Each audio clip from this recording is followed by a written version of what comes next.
أهلا آل قرآني حفظتم آي رحماني وفضلتم تلاوته.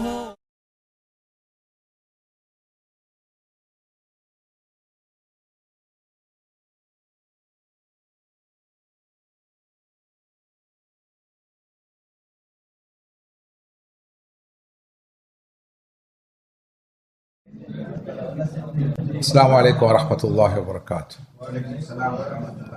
بسم الله الرحمن الرحيم. الحمد لله رب العالمين والصلاة والسلام على أشرف الأنبياء وسيد المرسلين سيدنا محمد وعلى آله وصحبه ومن تبعهم بإحسان إلى يوم الدين. மதிப்புக்குரிய சகோதரர்களே சகோதரிகளே ஈமானிய உறவுகளே, அஸ்ஸலாமு அலைக்கும் வரஹ்மத்துல்லாஹி வபரகாத்துஹ். மரணம் முதல் மறுமை வரை என்ற தலைப்பிலே இந்த விரிவுரை தொடர் ஒழுங்கு செய்யப்பட்டிருக்கின்றது. இந்த வகையில் நேற்றைய முதலாவது அமர்விலே மரண சிந்தனை, மரணம் பற்றிய சிந்தனை, மரணம் பற்றிய நினைவூட்டல், ஞாபகமூட்டல் எந்தளவு தூரம் இன்றியமையாதது, முக்கியமானது, ஏன் அதிகம் மௌத்தை, மரணத்தை நாம் நினைவு கூற வேண்டும், நினைவுபடுத்த வேண்டும், அதற்கான காரணங்கள் என்ன, மௌத்தை அதிகம் நினைவுபடுத்துவதன் மூலம் நாம் பெறக்கூடிய பயன்கள், பிரயோசனங்கள் யாவை, மௌத்தை மறந்து வாழ்கிற வேளையில் ஏற்படுகின்ற பாதிப்புகள், விபரீதங்கள் என்ன என்பது தொடர்பில் எல்லாம் சில பல விஷயங்களை கலந்துரையாடியமை உங்களுக்கு நினைவில் இருக்கும் என்று எதிர்பார்க்கிறேன். இன்று நேற்றைய அந்த விரிவுரையின் தொடராக மரண வேளை எப்படி இருக்கும், மரண வேதனை எப்படி அமையும் என்பது பற்றி சில விஷயங்களை உங்களோடு பகிர்ந்து கொள்ள விரும்புகின்றேன். ஒரு பக்கம் மரண வேளை, ஒரு பக்கம் மரண வேதனை. மரண வேளை என்பது அரபு மொழியில் இஹ்திதார் என்று சொல்லப்படும். மரண வேளை என்றால் மரணம் வரும் சந்தர்ப்பம், மரணம் ஒருவருக்கு சம்பவிக்கும் அந்த நிலை, அந்த சூழல், அந்த வேளை எப்படி இருக்கும், அந்த நேரத்திலே மரண வேதனை என்பது குறிப்பாக எப்படி ஒரு மனிதருக்கும் அமையும் என்பது பற்றி கலந்துரையாட போகிறோம். அல்லாஹும்ம ஹவ்வின் அலைனா சக்கராத்தில் மௌத். யா அல்லாஹ், மரண வேதனையை நம் அனைவருக்கும் இலகுபடுத்தி தருவாயாக, லேசாக்கி தருவாயாக என்று அதிகம் துஆ செய்தவர்களாக இது பற்றி பேசுவோம். மரணம் எவருக்கும் விதிவிலக்காக இருக்காது, மரண வேலையும் யாருக்கும் விதிவிலக்கில்லை, மரண வேதனையும் எவருக்கும் விதிவிலக்கில்லை. மரண வேதனையை அனுபவிக்காத நிலையில் யாரும் இந்த உலக வாழ்க்கையை முடிக்க முடியாது என்பது ஒரு யதார்த்தம்.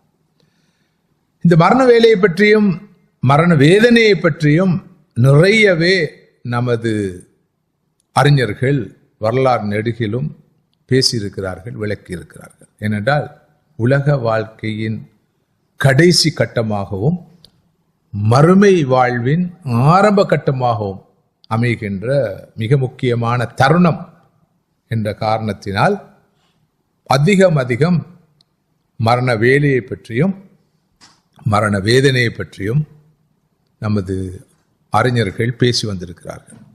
இமாம் இப்னு கையிம் அல் ஜௌசியா ரஹ்மத்துல்லாஹி அவர்கள் மிகவும் பிரபலமான ஒரு அறிஞர். இவரை பற்றியும் இவருடைய கருத்துக்களை பற்றியும் அவ்வப்போது நான் பேசியிருக்கிறேன். இன்று காலையிலும் கூட இவருடைய ஒரு கருத்தை மேற்கோள் காட்டினேன். இமாம் இப்னு தைமியா ரஹ்மத்துல்லாஹி அவர்களுடைய நெருக்கமான சீடர் மாணவர்.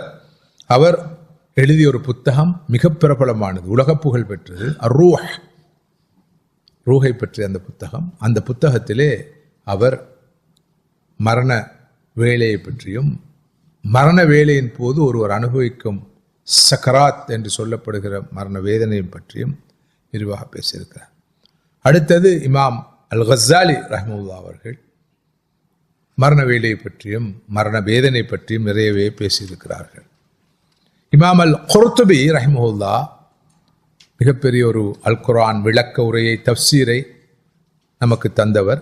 அவருடைய ஒரு புத்தகம் இருக்குது, அத்தத்கிரா பி அஹ்வாலில் மௌத்தா வ உமூர் அல் ஆஹிரா, மையத்துகளின் நிலைமைகள் பற்றியும் மறுமையின் விவகாரங்கள் பற்றியும் நினைவூட்டும் ஒரு நினைவூட்டல் என்ற பெயரில் ஒரு புத்தகம் எழுதியிருக்கிறார். இமாம் இப்னு அபி துனியா என்ற ஒரு மற்றொரு அறிஞர் இருந்தார். அவர் சிஃபத்துல் மௌத், மரணம் பற்றிய வர்ணனை என்ற பெயரிலே தலைப்பிலே ஒரு புத்தகம் எழுதியிருக்கிறார்.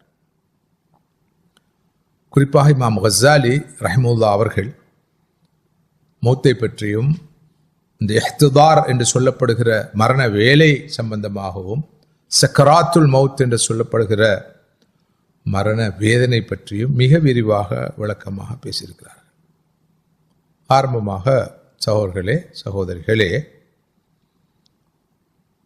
எந்த ஒரு மனிதனை பொறுத்தவரையிலும் நான் ஆரம்பத்தில் குறிப்பிட்டது போல அவர் மரண வேலையை சந்திப்பது போல மரண வேதனையையும் அனுபவிக்க வேண்டி இருக்கும் என்பதை தெளிவாக முடிவாக ஸல்லல்லாஹு அலைஹி வஸல்லம் அவர்களது ஹதீஸுகள் நமக்கு சொல்லுவதை பார்க்கிறோம். சஹீஹ் புகாரியிலே பதியப்பட்டிருக்கிற ஒரு செய்தி, ஸல்லல்லாஹு அலைஹி வஸல்லம் அவர்கள் அவர்களுடைய மரண வேளையிலே சக்கராத்துடைய வேதனையை அனுபவித்தார்கள். அல்லாஹ்வுடைய ரசூல், அல்லாஹ்வுக்கு மிகவும் நெருக்கமாக இருந்த அடியார், அவர்களே மரண வேதனை அனுபவித்தார்கள். எந்த அளவு மரண வேதனை அவர்களை வதைத்தது, வாட்டியது என்றால், பக்கத்திலே ஒரு நீர் குவளையை வைத்து அந்த குவளையில் கையை இட்டு தண்ணீரை எடுத்து அடிக்கடி அவர்கள் தனது முகத்தை தடவிக்கொண்டார்கள், கழுவிக்கொண்டார்கள். அவ்வாறு அவ்வப்போது தன்னுடைய சக்கராத்துடைய வேளையிலே மரண வேதனையின் காரணமாக அவர்கள் தண்ணீரை எடுத்து தனது முகத்திலே அவர்கள் தடவி கொண்டு சொன்னார்கள், லா இலாஹ இல்லல்லாஹ், லா இலாஹ இல்லல்லாஹ், இன்ன லில் மௌத்தி லசக்கராத், லா இலாஹ இல்லல்லாஹ், நிச்சயமாக மரணத்தின் போது பல வேதனைகள் உண்டு என்று சொன்னார்கள். அந்த வேதனையை நானும் அனுபவிக்கிறேன் என்று சொன்னார்கள் ஸல்லல்லாஹு அலைஹி வஸல்லம் அவர்கள். அல்லாஹ்வுக்கு மிகவும் விருப்பத்துக்குரிய அடியார்களிலேயே அல்லாஹ்வுக்கு மிகவும் நேசத்துக்குரிய அடியாராக இருந்த ஸல்லல்லாஹு அலைஹி வஸல்லம் அவர்களே மரண வேதனையை அனுபவித்திருக்கிறார்கள். எனவே மரண வேதனை என்று ஒன்று உண்டு, சக்கராத் என்று ஒன்று உண்டு என்பது ஒரு உண்மை. மரண வேதனையை சூஉல் ஹாத்திமா என்று யாரும் பிழையாக விளங்கிக் கொள்ளக்கூடாது. நேற்று ஒவ்வொரு அடியானும் தனது முடிவை ஹுஸ்னுல் ஹாத்திமாவாக, நல்ல முடிவாக அமைத்துக் கொள்ள வேண்டும் என்றால் அதிகம் மௌத்தை நினைவுபடுத்த வேண்டும் என்று கண்டோம் அல்லவா? நான் நினைக்கிறேன் நேற்றைய அமர்விலே இறுதியாக கலந்துரையாடிய விஷயம் இந்த ஹுஸ்னுல் ஹாத்திமா. அல்லாஹும்ம அஹ்சின் ஆகிபதனா ஃபில் உமூரி குல்லிஹா வ அஜிர்னா மின் ஹஸிய துன்யா வல் ஆஹிரா. யா அல்லாஹ், நமது எல்லா விவகாரங்களிலும் கடைசியை அழகாக, கடைசி முடிவை நல்லதாக ஆக்கியால் புரிவாயாக. நமக்கு முன்னால் இருக்கிற, நம் ஒருவருக்கு முன்னால் இருக்கிற ஆகப்பெரிய சேலஞ்ச், ஆகப்பெரிய சவால் தான் ஹுஸ்னுல் ஹாத்திமா.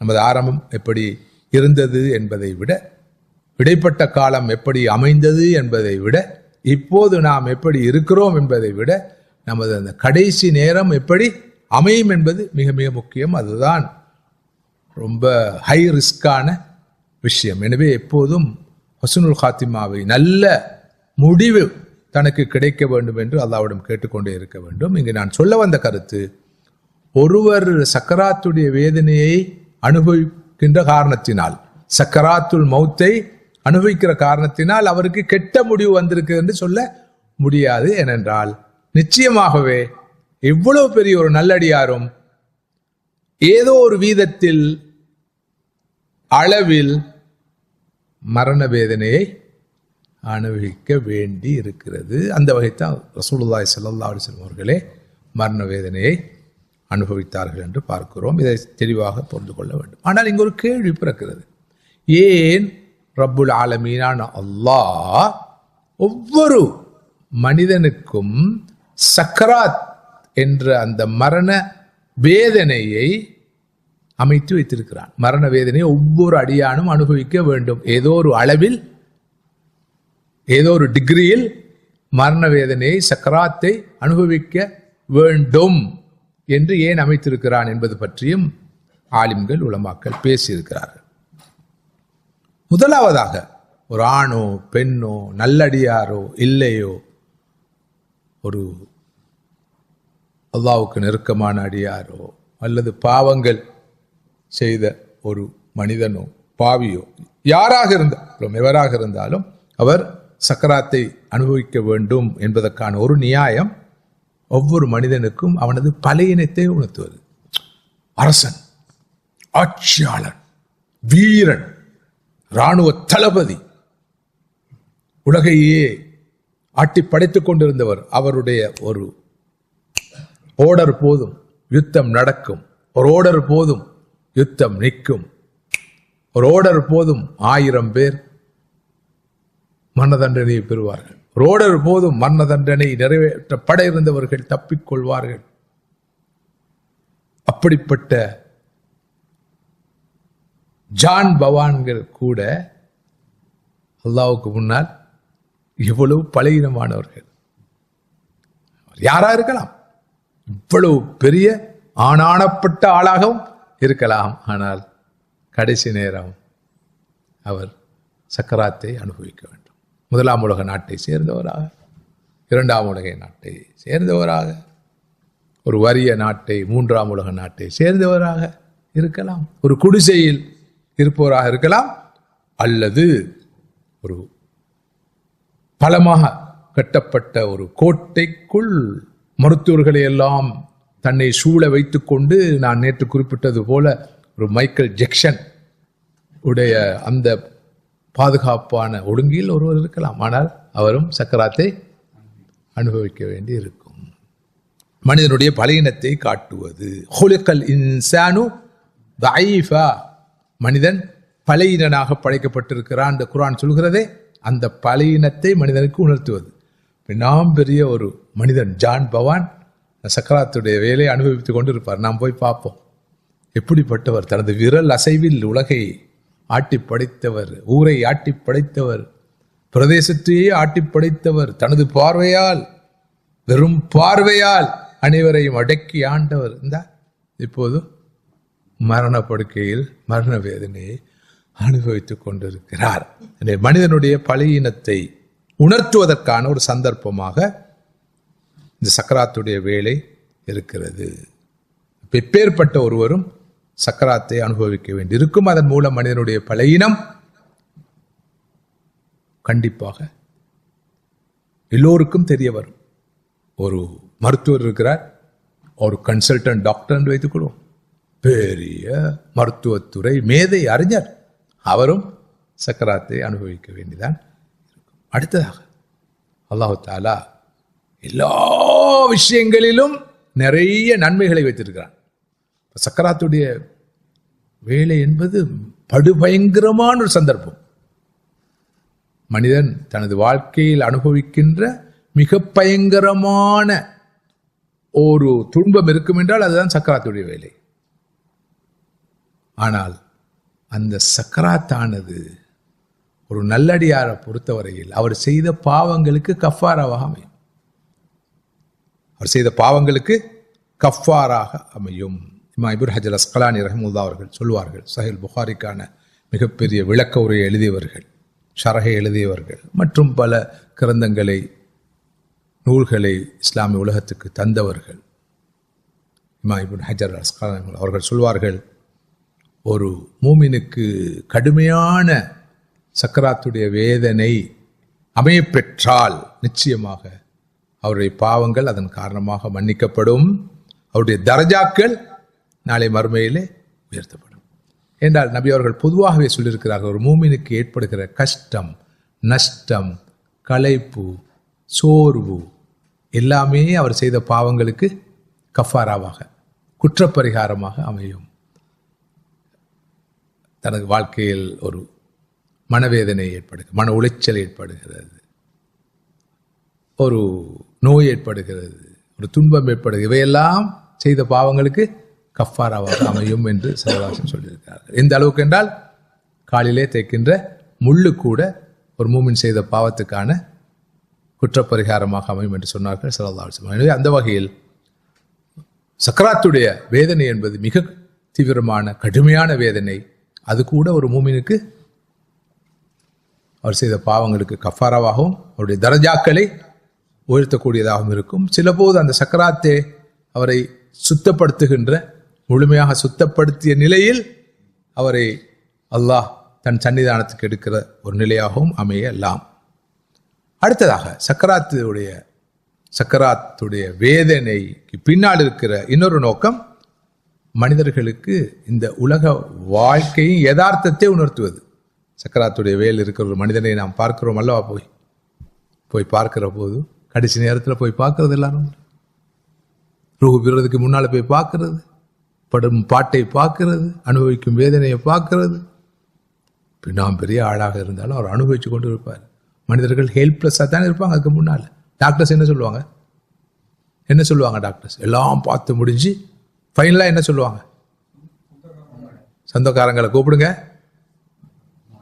கடவுள்கிட்ட கேட்டுக்கோங்க, இவர் சொல்லணும். அவர் சொல்லும் வரைக்கும் காத்து கொண்டு இருப்பாங்க. வந்து சொல்லுவாங்க, இதுக்கு மேலே நம்மளால் எதுவும் பண்ண முடியாது, செய்ய முடியாது, சொந்தக்காரங்களை கூப்பிடுங்க, உங்கள் கடவுள்கிட்ட கேட்டுக்கோங்க. இதை சொல்கிறதுக்கு தான் அவர் அவ்வளோ காலம் படித்தாராம். இல்லையா? அதை கேட்கறதுக்கு நாங்கள் காசு கொடுக்குறோமா. அப்படி சொல்லிட்டாரு டாக்டர்னு சொல்லி பெருமைப்படுறோன்னு இருக்கிறான். டாக்டர் சொல்லிட்டாரு, டாக்டர்ஸ் கைவிட்டுட்டாங்க, ஆமாம் நீங்கள் பார்த்து கேட்டு செஞ்சுக்கோங்க, ரைட்.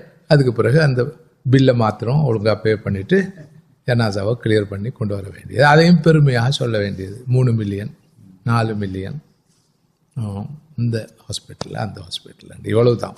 இப்போ இங்கு இந்த உலக வாழ்க்கையின் உண்மை நிலை உணர்த்தப்படுகிறது. எவ்வளவு இந்த உலக வாழ்க்கை என்பது போலியானது, பொய்யானது, அற்பமானது, சொற்பமானது மாத்திரம் அல்ல, கடைசி நேரம் கூட ரொம்ப கவலைக்கிடமானது. இமாம் கசாலி ரஹ்மத்துல்லாஹி அவர்கள் சொல்ற ஒரு கருத்தை நீங்களும் மனதில் உள்வாங்கி அடிக்கடி நினைத்து பார்க்கணும். அவர்கள் சொல்கிறார்கள், ஒரு மனிதனுக்கு இந்த உலக வாழ்க்கையில் எந்த துன்பமும் இல்லை. நோய் என்ற துன்பம், மன அழுத்தம் என்ற துன்பம், பொருளாதார நெருக்கடி என்ற துன்பம், கவலை என்ற துன்பம், இப்படி உலகிலே வகை வகையான துன்பங்கள் இருக்கின்றனவே, எந்த துன்பமும் இல்லை. அப்படி வாழ்க்கை ஒன்று வாழ்றான். அவனுக்கு இருக்கிற ஒரே ஒரு துன்பம், இந்த சக்கராத்துடைய வேலையை அவன் அனுபவிக்க வேண்டி இருக்கும் என்பது மாத்திரம் என்று இருந்தால் அதுவே அவனுக்கு போதுமான துன்பமாக இருக்கும். இந்த உலகத்தில் வேற எந்த துன்பம் அவனுக்கு அவசியம் இல்லை. ஏன்னா சக்கராத்துடைய அந்த மரண வேதனையிலிருந்து யாரும் தப்ப முடியாது. கண்டிப்பாக ஒவ்வொருவரும் ஏதோ ஒரு ஒழுங்கில், ஏதோ ஒரு மட்டத்தில் சக்கராத்துடைய வேதனையை அனுபவிக்க வேண்டி இருக்கும். அந்த ஒரு துன்பம் மாத்திரமே ஒரு மனிதனுக்கு உண்டு என்று இருந்தால் அதுவே அவனுக்கு போதுமான துன்பமாக இருக்கும் என்று இமாம் கசாலி ரஹ்மத்துல்லாஹி அவர்கள் விளக்கு. அந்த அளவுக்கு பயங்கரமான ஒரு வேதனை தான் இந்த சக்கராத்துடைய வேதனை. அது திரும்ப வந்து சொல்றதுக்கு யாரும் வாரதில்லையே. நபி அவர்கள் தான் அதை சொன்னார்கள். லா இலாஹ இல்லல்லாஹ் இன்னலில் மௌத்திஸ் லசக்கராத். மௌத்துக்கு முன்னால மௌத்துடைய சக்கராத் வேதனை என்று உண்டு என்று சொல்லிவிட்டு சென்றார். எனவே ஒரு மனிதனும் மௌத்தை நினைப்பது போல நினைக்க வேண்டிய மற்றொரு அம்சம்தான் மரண வேளை. அடுத்தது மரண வேதனை. இதை நினைக்கிற அளவுக்கு அவன் நல்லுணர்ச்சி பெறுவான். நாளை மறுநாளோ இன்றோ நாளையோ சீக்கிரமாகவோ தாமதமாகவோ நிச்சயமாக நாம் அனைவரும் விதிவிலக்கு இல்லாமல் அந்த சக்கராத்துடைய வேலைக்கு முகம் கொடுக்க வேண்டி இருக்கும். அது மிக பயங்கரமானதாக இருக்கும். எந்த அளவு சக்கராத்துடைய அந்த வேலை எல்லோருக்கும் மிகவும் வேதனைக்குரியதாக இருக்கும் என்பதை இமாம் கஸாலி ரஹிமஹுல்லாஹ் அவர்கள் விளக்குகிறார்கள். இன்ன ரூஹ இதா நுஸிஅத் மினல் ஜஸத் தஅல்லம குல்லு அரக்கின் வஅஸப்.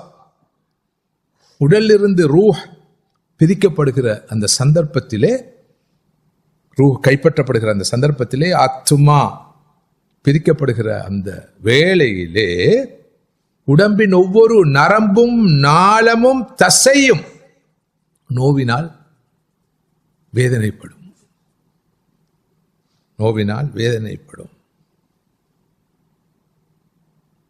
என்ற ரூஹ் என்பது உடலோடு இரண்டரை கலந்த ஒன்று.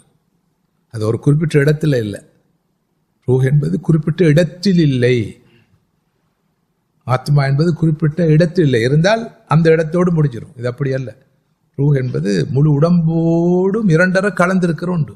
எனவே அந்த ரூஹ் கைப்பற்றப்படுகிற போது முழு உடம்பின் அவயவங்களும் நாடி நரம்புகளும் நாளங்களும் வேதனைப்படும்.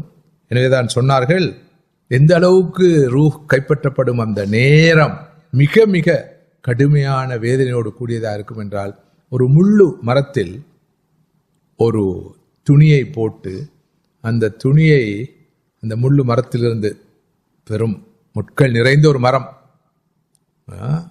இந்த கள்ளி மரம் மாதிரி ஒரு மரம், அந்த மரத்தில் அந்த துணியை போட்டு அதனை ஒருவர் எடுக்கிற போது எப்படி அந்த துணி கந்தலாக மாறும், அந்த துணி டேமேஜ் ஆகும், கிழியும். அதே போலதான் உடம்பிலிருந்து ரூஹ் கைப்பற்றப்படுகிற போதும் ஆத்மா கைப்பற்றப்படுகிற போதும் முழு உடம்பும் மிக பயங்கரமான வேதனையை அனுபவிக்கும் என்று விளக்குவார்கள். அல் மௌத்து கஸ்னி கதீர் ஷௌக் உத்கில ஃபீ ஜௌஃபி ரஜுல் ثم நுஸிய மர்ரத்தன் வாஹிதா. மரணம் என்பது நிறைய முட்களை கொண்ட ஒரு மரக்கிளை உடலிலே நுழைக்கப்பட்டு பின்னர் ஒரே தடவையில் அது இழுத்து எடுக்கப்பட்டால் எப்படி இருக்குமோ அந்த அளவுக்கு மரண வேலை மிக கடுமையானதாக இருக்கும். மரண வேளையில் மனிதன் படும் அந்த அவஸ்தையின் விளைவுதான் வல்தஃபத்தி சாக்கு பிஸ்ஸாக். கால்கள் ஒன்றோடொன்று பின்னும். அந்த நேரத்தில் குர்ஆன் சொல்வது போல ஓதப்படும் ஓதலோ மற்றொன்றோ இன்னொன்றோ மருத்துவமோ சிகிச்சையோ மருந்தோ எதுவும் பயனளிக்காது என்று குர்ஆனே அதனை அழகாக அற்புதமாக விளக்கிறத பார்க்கிறோம். இதை நோக்கி நாம் பயணித்து கொண்டிருக்கிறோம். நம்ம ஒவ்வொருவரும் பயணித்து கொண்டிருக்கிறோம். உலகத்தில் ஒவ்வொரு மனிதனும் மரணத்தை நோக்கி பயணிப்பது போல மரண வேளையை நோக்கி பயணிக்கிறார். மரண வேதனையை அனுபவிக்கும் நிலையை நோக்கி போய்கொண்டிருக்கிறார். இப்போது ஒருவர் மரண வேளையை அடைந்து மரணமாக போகிறார். அவருடைய உடலிலிருந்து ரூஹு பிரிய போகிறது. என்ன நடக்கும்?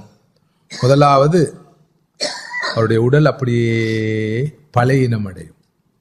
ஒரு சோர்வு நிலை ஏற்படும். கை கால்கள் உட்பட உறுப்புகள் எல்லாம் குளிர ஆரம்பிக்கும். பிடிச்சு பார்த்து சொல்லுவாங்களே, உடம்பெல்லாம் ஐஸா போயிருக்கு. நாக்கு கனத்து பேச முடியாத நிலை, குளறும் நிலை உருவாகும். அவருக்கு பேச முடியாமல் இருக்கும், வார்த்தைகள் வராது. உடம்புடைய அசைவுகள் குறைந்து கொண்டே போகும்.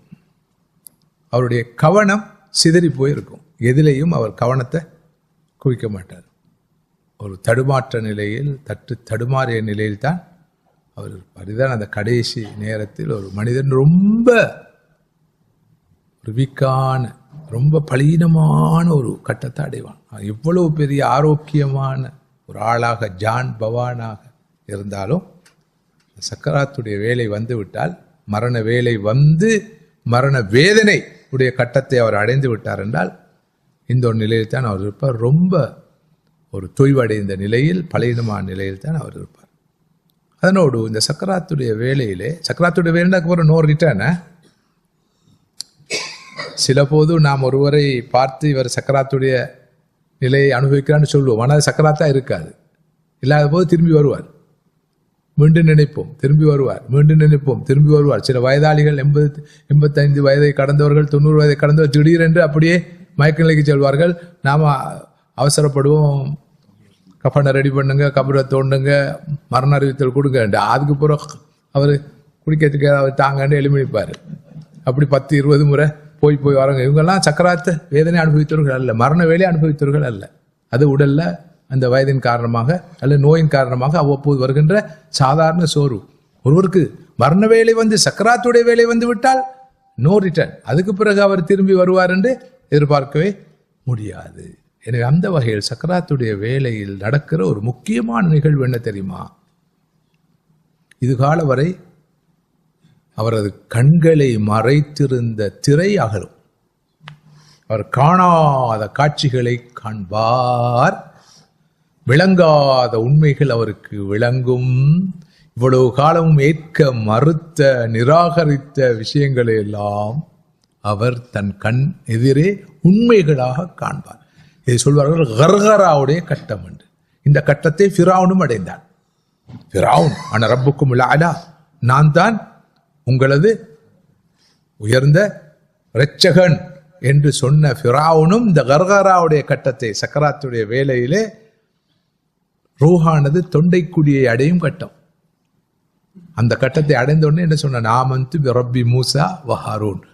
குர்ஆன் சொல்லு ஃபகஷஃப்னா அன்க கதாஅக், அன்றைய நாளிலே உம்மை மறைத்திருந்த திரையை நாம் அகற்றி விடுவோம்.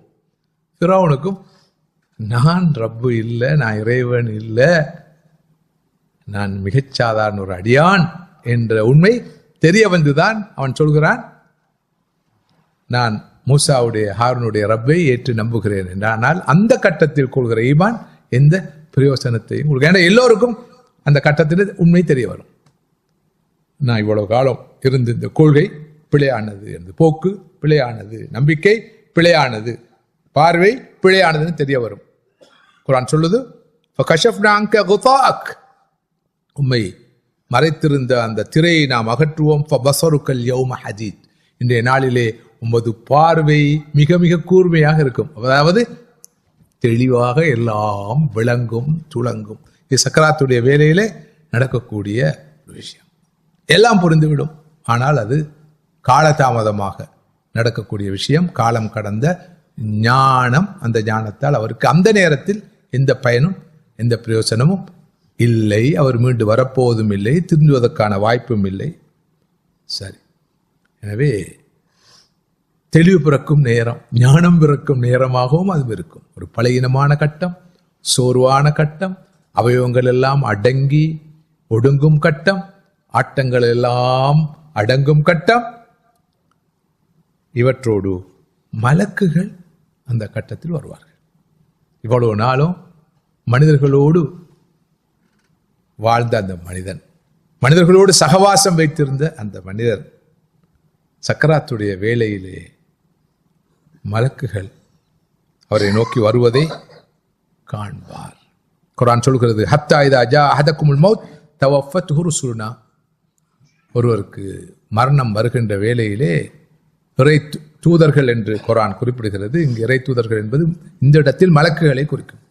மலக்குகள் வருவார்கள், ரஹ்மத்துடைய மலக்குகள் ஒரு பக்கம், அதாபுடைய மலக்குகள் இன்னொரு பக்கம். அதே நேரம் ரூஹை கைப்பற்றுகின்ற மலக்குல் மௌத் வருவார்.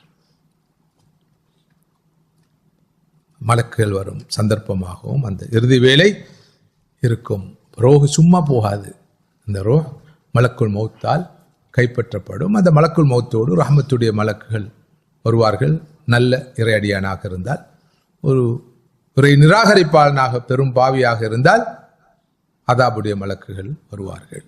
அவருடைய ரூ கைப்பற்றப்படும் நிலைமை. இப்போது இந்த உலகிலே அல்லாஹ்வை ஏற்று நம்பி அல்லாஹ்வுடைய கட்டளைகளின் பிரகாரம் ஒழுகி வாழ்ந்த ஒரு மூமினுடைய நிலைமை எப்படி இருக்குன்னு பார்ப்போம்.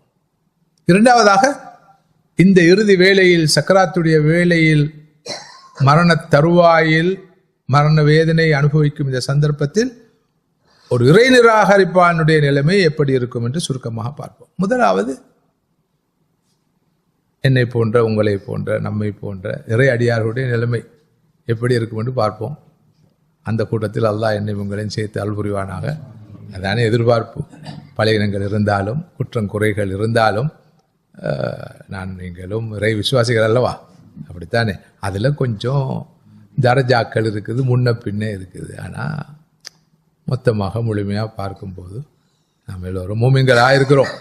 அல்லாஹ் புரிந்து கொள்ள போதுமானவன், ஏற்றுக்கொள்ள போதுமானவன், கபூல் செய்ய போதுமானவன். எனவே மூமின்களை பொறுத்தவரையில் மௌத்துடைய வேளையிலே நல்ல சில விஷயங்கள் நடக்கும். குர்ஆன் அதை பற்றி சொல்கிறது. இன்னல்லதீன காலு ரப்புனல்லாஹ், இன்னல்லதீன காலு ரப்புனல்லாஹ் ثم استقاموا تتنزل عليهم الملائكة لا تخافوا ولا تحزنوا وابشروا بالجنة. யார் எமது ரப்பு அல்லாஹ் தான், அல்லாஹ்வே நமது ரப்பு என்று சொல்லி அந்த பாதையில் உறுதியாக, அந்த நம்பிக்கையில் உறுதியாக இருந்தார்களோ, இஸ்திகாமத்தாக இருந்தார்களோ, அவர்களை நோக்கி இந்த மரண வேளையில், இறுதி கட்டத்தில் மனிதன் தட்டு தடுமாறுகின்ற அந்த சந்தர்ப்பத்தில், பழையினத்தின் உச்சத்தை அடையும் அந்த நேரத்தில், அச்சமும் பயமும் குடிகொள்கின்ற அந்த வேளையில், ஒரு பக்கம் மரணம் வருகிறது என்ற பயம், இன்னொரு பக்கம் மரண வேதனை, இன்னொரு பக்கம் இதை தொடர்ந்து என்ன நடக்கும் என்ற பயம், வாழ்க்கை முடிந்து விட்டது என்ற பயம், பயமயமான ஒரு சூழல் தானே அது.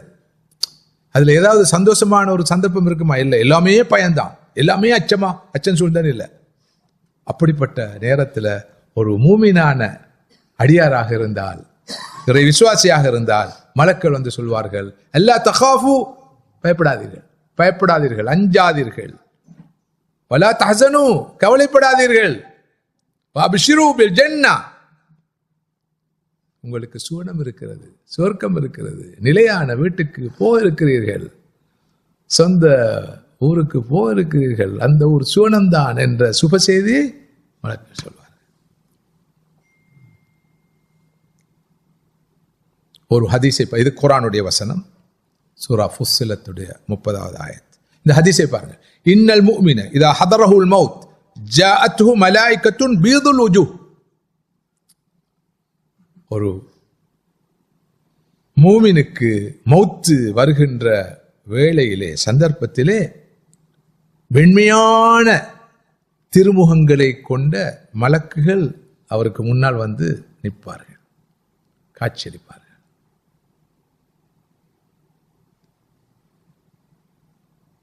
சில போது உங்களில் சிலர் பார்த்திருக்கலாம், கவனித்திருக்கலாம், அவதானித்திருக்கலாம். சில மனிதர்கள் சக்கராத்துடைய வேலையிலே அப்படி பார்த்து சிரித்து கொண்டிருப்பாங்க. யாரையோ பார்த்து சிரிப்பது போல் இருக்கும்.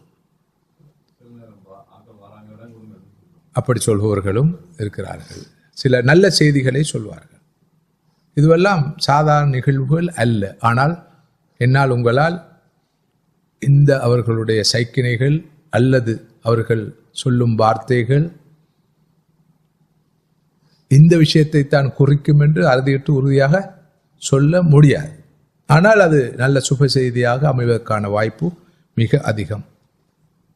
ஒரு நல்ல மூமினுக்கு மௌத்து வருகிற வேளையிலே, அந்த கடைசி நேரத்திலே, வெண்மையான முகம் கொண்ட மலக்குகள் அங்கு வருகை தருவார்கள் என்று சொன்னார்கள் ஸல்லல்லாஹு அலைஹி வஸல்லம் அவர்கள். எனவே அவர்களுக்கு அந்த சக்கராத்துடைய வேலை கஷ்டமாக இருந்தாலும், எல்லோரும் சக்கராத்தை அனுபவிக்க வேண்டும் அல்லவா, இவர்களை பொறுத்தவரையில் அந்த மலக்குகளை பார்த்து அவர்கள் சொல்லும் அந்த சுப செய்திகளை கேட்டு இந்த கஷ்டம் விளங்காது. உதாரணமாக, ஒரு குழந்தைக்கு ஒரு சர்ஜரி, ஒரு சிகிச்சை, ஒரு சத்திர சிகிச்சை நடக்கும் போது அந்த குழந்தைக்கு வருத்தமாக தான் இருக்கும், நோவாக தான் இருக்கும். ஆனால் என்ன செய்வார்கள்? அந்த குழந்தைக்கு பராக்கு காட்டுவார்கள். பராக்கு காட்டி அவசரமாக அந்த சிகிச்சையை, சத்திர சிகிச்சையை முடிப்பார்கள். அதே போல சக்கராத்துடைய வேலை பயங்கரமான சத்திர சிகிச்சை தான். அதை விட வார்த்தைகளால் வர்ணிக்க முடியாத ஒரு சிரமமாகத்தான் இருக்கும். ஆனால் நல்ல இறையடியார்களை பொறுத்தவரையில் அவர்களுக்கு மலக்குகள், ரஹ்மத்துடைய மலக்குகள் வந்து அவரை புடை சூழ நின்று சுப செய்திகள் சொல்கிற காரணத்தினால் அவர் தாங்கிக் கொள்கிற மனோநிலையை பெறுவார். சக்கராத்துடைய வேலை கஷ்டமாக இருந்தாலும், பெரிய கஷ்டமாக இருந்தாலும், துன்பமாக இருந்தாலும் அவருக்கு சொல்லப்படுகிற அந்த சுக செய்தி, பயப்பட வேண்டாம், அஞ்ச வேண்டாம், கவலைப்பட வேண்டாம், உங்களுக்கு சுவனம் இருக்கிறது என்ற அந்த செய்திகளை கேட்டு அந்த மலக்குகளை பார்த்து அவர் ஆறுதல் பெறும் நிலை உருவாகும்.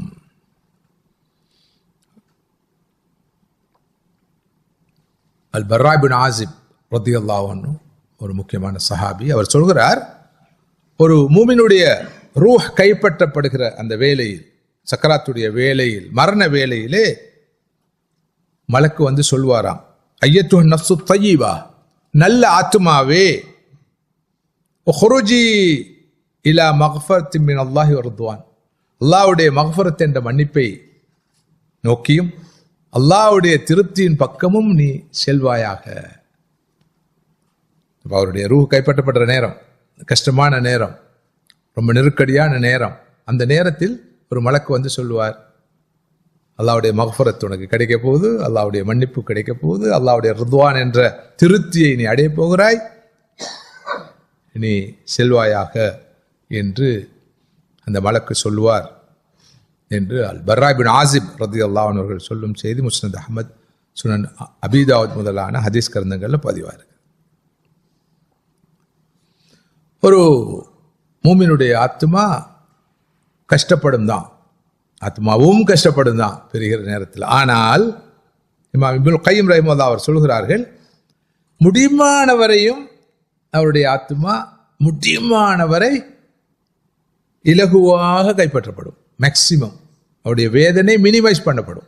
சக்கராத்துடைய வேதனை மினிமைஸ் பண்ணப்படும் மலக்குகளால். இப்போ உங்களுக்கு தெரியும், சில டாக்டர் சொல்லுவாங்க, இது கொஞ்சம் கஷ்டமான ஒரு சர்ஜரி, ஆனால் மேக்சிமம் உங்களுக்கு நோவில்லாமல் இதை செய்ய முயற்சிக்கிறோம் சொல்லி கொஞ்சம் எக்ஸ்ட்ரா கேர் எடுப்பாங்க இல்லையா. உதாரணமாக இப்போ என்னை பொறுத்தவரையில் இந்த டெஸ்டிங்க்கு போனால், பிளட் டெஸ்ட்டுக்கு போனால் அந்த ஊசியால் குத்துவாங்க தானே, சரியான நோ, எனக்கு கொஞ்சம் கஷ்டம் அது. அப்போ நான் வளமையாக சொல்கிறது உண்டு, கொஞ்சம் நோவாமல் ரத்தம் எடுக்கலாம்.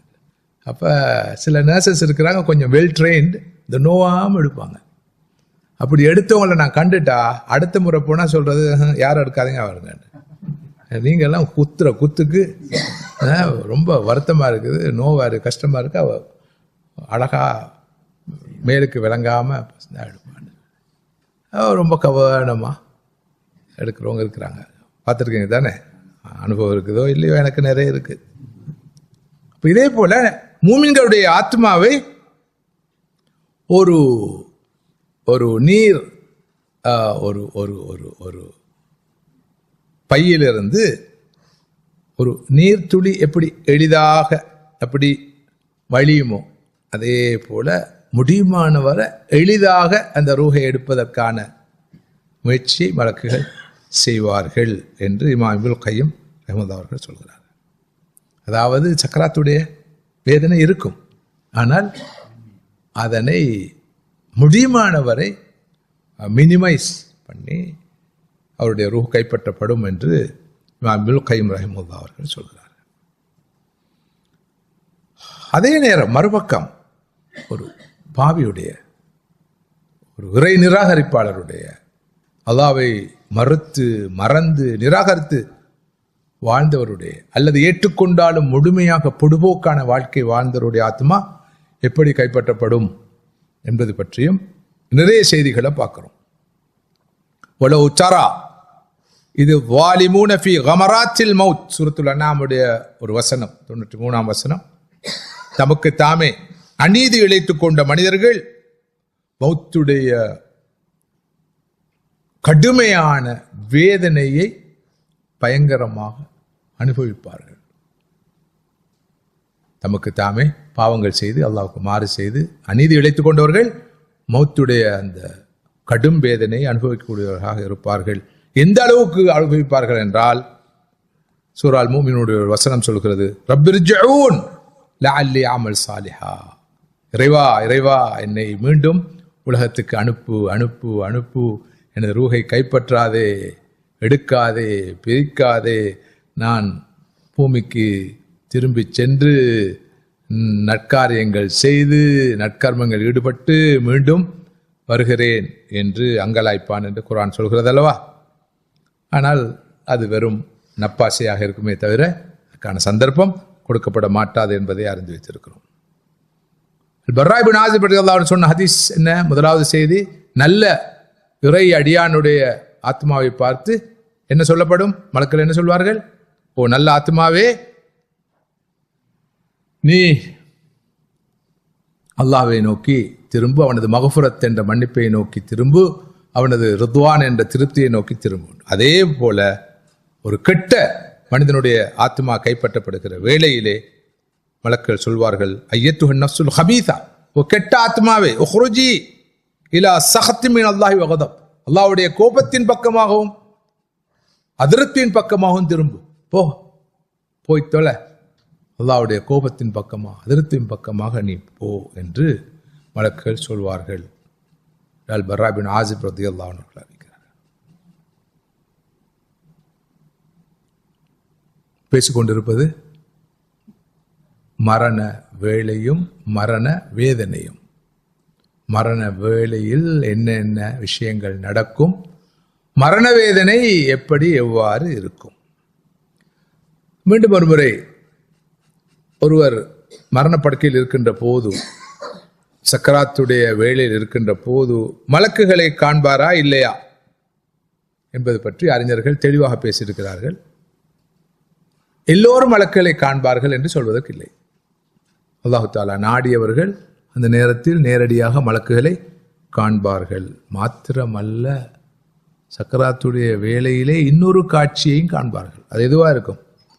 சூனவாதி சொர்க்கத்தை காணும் பேற்றையும், நரகவாதி நரகத்தில் தனக்கு உரிய இடம் என்ன, தான் போக இருக்கும் இடம், ஒதுங்க இருக்கும் இடம் என்ன என்பதையும் காண்பார் என்று ஆதாரபூர்வமான செய்திகள் நமக்கு சொல்வதை பார்க்கிறோம். அதாவது இன்னும் தெளிவாக சொல்வதாக இருந்தால், சக்கராத்துடைய வேளையில் ஒருவரை சாந்தப்படுத்துகிற, அமைதிப்படுத்துகிற, சந்தோஷப்படுத்துகிற அறிகுறிகள், அடையாளங்கள் தெரியும். அதே போல சக்கராத்துடைய வேளையில் ஒருவரை அச்சமூட்டி பயமுறுத்துகிற, அவருக்கு கலக்கத்தை ஏற்படுத்துகிற, மனதில் குழப்பத்தை ஏற்படுத்துகிற நிறைய அறிகுறிகளும் அல்லது அத்தாட்சிகளும் தெரிய வாய்ப்பு உண்டு என்று அறிஞர்கள் சொல்வார்கள். இப்படி இருக்கும்போது நமது ஆரம்பகால இமாம்கள் ஏன் இந்த மௌத்தை பயந்தார்கள்? உண்மையில ஒரு ஆழமான இறை நம்பிக்கை உள்ளவர் மௌத்தை பயப்பட இயலாது. ஏன்? மௌத்து என்பது நிலையான நிரந்தரமான மறுமை வாழ்க்கைக்கான கடவை, அது ஒரு கிராசிங். எவ்வளவு அவசரமா மௌத்து வருதோ அவ்வளவு அவசரமாக நிலையான மறுமையை நோக்கி செல்லலாம், நிலையான சுவன வாழ்க்கையை அனுபவிக்கலாம், சுவன இன்பத்தை அனுபவிக்கலாம், அனைத்தையும் அனுபவிக்கலாம். அப்படிப்பட்டதுதான் மர்ம வாழ்க்கை. அந்த மர்ம வாழ்க்கைக்கு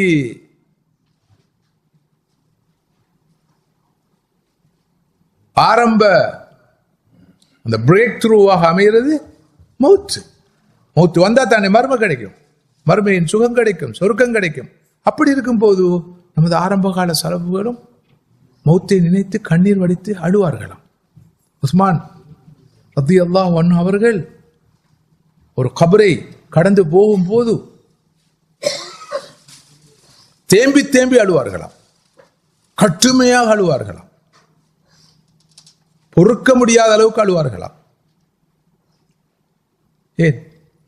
அல்லாஹ்வை சந்திக்க போறோம், ஹபீபை சந்திக்க போறோம், அன்புக்குரியவனை சந்திக்க போறோம், அவனுடைய அருளை பார்க்க போறோம், அவனுடைய சொர்க்க இன்பத்தை அனுபவிக்க போறோம். அப்படி இருக்கும் போது எப்படி மௌத்த இட்டு அலட்டி கொள்ளலாம், மௌத்தை நினைத்து பயப்படலாம். மௌத்தை நினைத்து பயப்படுவதற்கு காரணம் வெறுமனே மௌத்துக்காக அல்ல. அதுக்கான காரணம் முதலாவது, தனது முடிவு மோசமான முடிவாக அமைந்து விடுமோ, தான் நாளை மறுமையில் மஹ்ஷரில் விசாரணையின் போது சறுக்கி விடுவோமோ, அல்லாஹ்வுடைய சன்னிதானத்துக்கு முன்னால் நிற்கும் போது அல்லாஹ் என்னை ஏற்றுக்கொள்வானோ நிராகரிப்பானோ. சாதாரண உதாரணம் சொல்றேனே, 10-25 வருஷத்துக்கு முன்னால ஒரு சகோதரர் இந்த நாட்டுக்கு வந்திருப்பாரு. வந்து இந்த இமிகிரேஷன்ல நின்று மஹ்ஷர் தானே பலருக்கு, மஹ்ஷர் தானே. இவன் என்ன பண்ணுவான், மிச்சம் பேரும் ரொம்ப பேர் மறந்துப்பீங்க இதை. நான் அவ்வப்போது வந்துட்டு போறாள் தானே, அதனால நான் அடிக்கடி அந்த கடவையை கடந்து தானே வந்துட்டு போறேன். அப்ப இங்கு இருக்க வந்தவர்கள், தரிக்க வந்தவர்கள், நிற்க வந்தவர்கள் எவ்வளவு அந்த நேரத்தில் அந்த கடவை வெறுக்கிறார்களா? இல்லை, வெறுக்கிறல்ல. அதை கடந்தாத்தானே அங்கிருந்து இங்கே வரலாம், நரத்திலிருந்து சொர்க்கத்துக்கு வரலாம். ஆனா அது கடக்கும் வரைக்கும் ஒரு அச்சமும் பயமும் கலக்கமும் குழப்பமும், நிராகரிச்சிருவானோ, ரிஜெக்ட் பண்ணிடுவானோ, ரிஃப்யூஸ் பண்ணிடுவானோ, என்ன பண்ணுவானோ என்ற ஒரு ஒரு ஒரு டென்ஷனான ஒரு நிலைமை இருக்கும். மௌத்தை பற்றி உள்ள பயம் மௌத்தை பற்றி உள்ள பயம் அல்ல. மௌத்தை தொடர்ந்து கபருடைய வாழ்க்கை எப்படி இருக்கும்? சுமார்லானோ அழும்போது சொல்வார்களாம், ஏன் அழுவுறீங்க? மௌத்தை நினைச்சா அழுவுறீங்க. இல்லை, நான் மௌத்தை நினைத்து அளவில்லை.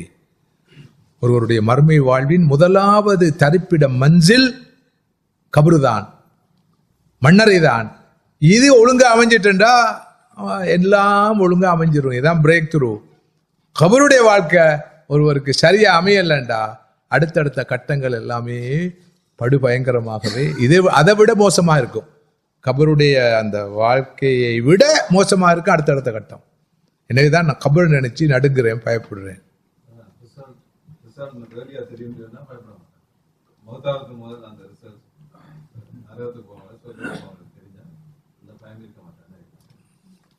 எப்படி தெரிய வருமா? எனவே ஒரு நல்லடியார் கூட பயத்தோடு தான் இருப்பார். அல் மோமினு பைனல் ஹௌஃபி வர் ரஜா. ஒவ்வொரு மனிதனும் எவ்வளவு பெரிய அல்லாஹ்வுக்கு நெருக்கமான அடியாரும் உஸ்மான் ரலியல்லாஹு அன்ஹு போன்ற சொர்க்கத்தை கொண்டு சுபசெய்தி சொல்லப்பட்ட நன்மாராயன் சொல்லப்பட்ட 10 பேர் உருவாந்த அவர்களே மர்மையை நினைத்து மஹ்ஷரை நினைத்து கலங்குவார்கள். அலி ரலியல்லாஹு அன்ஹு அவர்கள் அடிக்கடி மின் கல்லத்தி ஸாத் வ பஅதி ஸஃபர், நீண்ட நெடும் பயணம் என் முன்னால் இருக்கிறது, ஆனால் அதற்கான எனது தயாரிப்போ கட்டுச்சாதமோ மிக குறைவாக இருக்கிறதே என்று கண்ணீர் வடிப்பார்களாம். எனவே நாம் அனைவரும் அந்த பயத்துக்கும் அல்லாஹ் மீதான ஆதரவுக்கும் இடையில தான் வாழ்வோம். ஒரு போது மனம் சொல்லும், அல்லாஹ் ரஹ்மான் ரஹீம், கண்டிப்பா என்ன கபூல் செய்வான், ஏற்றுக்கொள். அடுத்த ஒரு சந்தர்ப்பத்தில் உள்ளம் சொல்லும், இல்லை, நான் செய்த பாவங்களுக்கும் என்னால் நடந்த அநீதிகளுக்கும் அநியாயங்களுக்கும் எக்கச்சக்கமா மாட்டிக்கொள்வேன் போல இருக்குதுன்னு. இந்த மனோநிலையோடு தான் ஒரு மூமினுடைய வாழ்க்கை போகும் வந்திருக்குது. எனவே மௌத்தை பற்றிய பயம் என்றதை விட அந்த மோசமான முடிவு வந்து விடுமோ என்ற பயம், அல்லாஹ்வுடைய சன்னிதானத்தை போய் எப்படி நிற்க போறேன் என்ற பயம், என்னுடைய மஹ்ஷர் எப்படி இருக்கும் என்ற பயம், மஹ்ஷருடைய நிலைமை எப்படி இருக்கும் என்ற பயம். மஹ்ஷரை பற்றி படிச்சாவே மஹ்ஷர் எப்படி இருக்கும் என்றதை நாம் தனியாக ஒரு பாடமாக படிக்கலாம். மஹ்ஷர் அது மறுமை பற்றி பார்க்குற நேரம் நம்ம பார்க்க வேண்டிய மஹ்ஷர் எப்படி இருக்கும், அதை பற்றி படித்தாவே கலக்கம்தான் நிச்சயமாக வரும். எனவே அழிவை, இந்த உலக வாழ்க்கை முடிகிறதே என்ற கவலை யாருக்கும் இருக்கவில்லை ஆரம்ப கால சலஃபுகளுக்கு. அந்த முடிவின் போது என்ன நடக்கும் என்ற பயம்தான் இருந்தது. ஆனாலும் ஒரு மூமினை பொறுத்தவரையில் ஒப்பீட்டு ரீதியில் நல்ல நிலை தான் இருப்பான். அல் மூமினு அஹ்ஸனுன் நாஸ் அமலன் வ அஷத்துஹும் ஹௌஃபன். இமாம் ஹஸன் பஸ்ரி ரஹிமஹுல்லாஹ் அவர்கள் சொல்கிறார்கள், ஒரு மூமின் மிக நல்ல அமல்கள் ஈடுபடக்கூடியவனாக இருப்பான், அமல் செய்பவர்களில் மிக நல்ல நிலையில் இருப்பான். அதே நேரம் அமல் செய்யாதவனை விட பாவம் செய்பவனை விட அல்லாஹ்வுக்கு மாறு செய்பவனை விட அல்லாஹ்வை அதிகம் அஞ்சு பயப்படக்கூடியவனா இருப்பான். எப்படி? அவன்தான் அல்லாஹ்வுக்கு மாறு செய்யாம நற்காரியம் செய்யக்கூடியவனா இருப்பான். அதே நேரம் பாவிகளை விட அல்லாஹ்வுக்கு மாறு செய்தலை விட அல்லாஹ்வை அதிகம் அஞ்சி பயப்படக்கூடியவனாக இருப்பாண்டி ஹசன் பஸ்ரி ரஹிமத்துல்லாஹி அவர்கள் சொல்கிறார்கள். இன்னும் ஒரே ஒரு கருத்தை சொல்லாமல் நினைக்கிறேன், சொல்லி இடைவேளை தரப்படும் இன்ஷா அல்லாஹ். உஸ்மான் இப்னு அஃபான் ரலியல்லாஹு அன்ஹு அவர்கள் சொல்கிறார்கள்,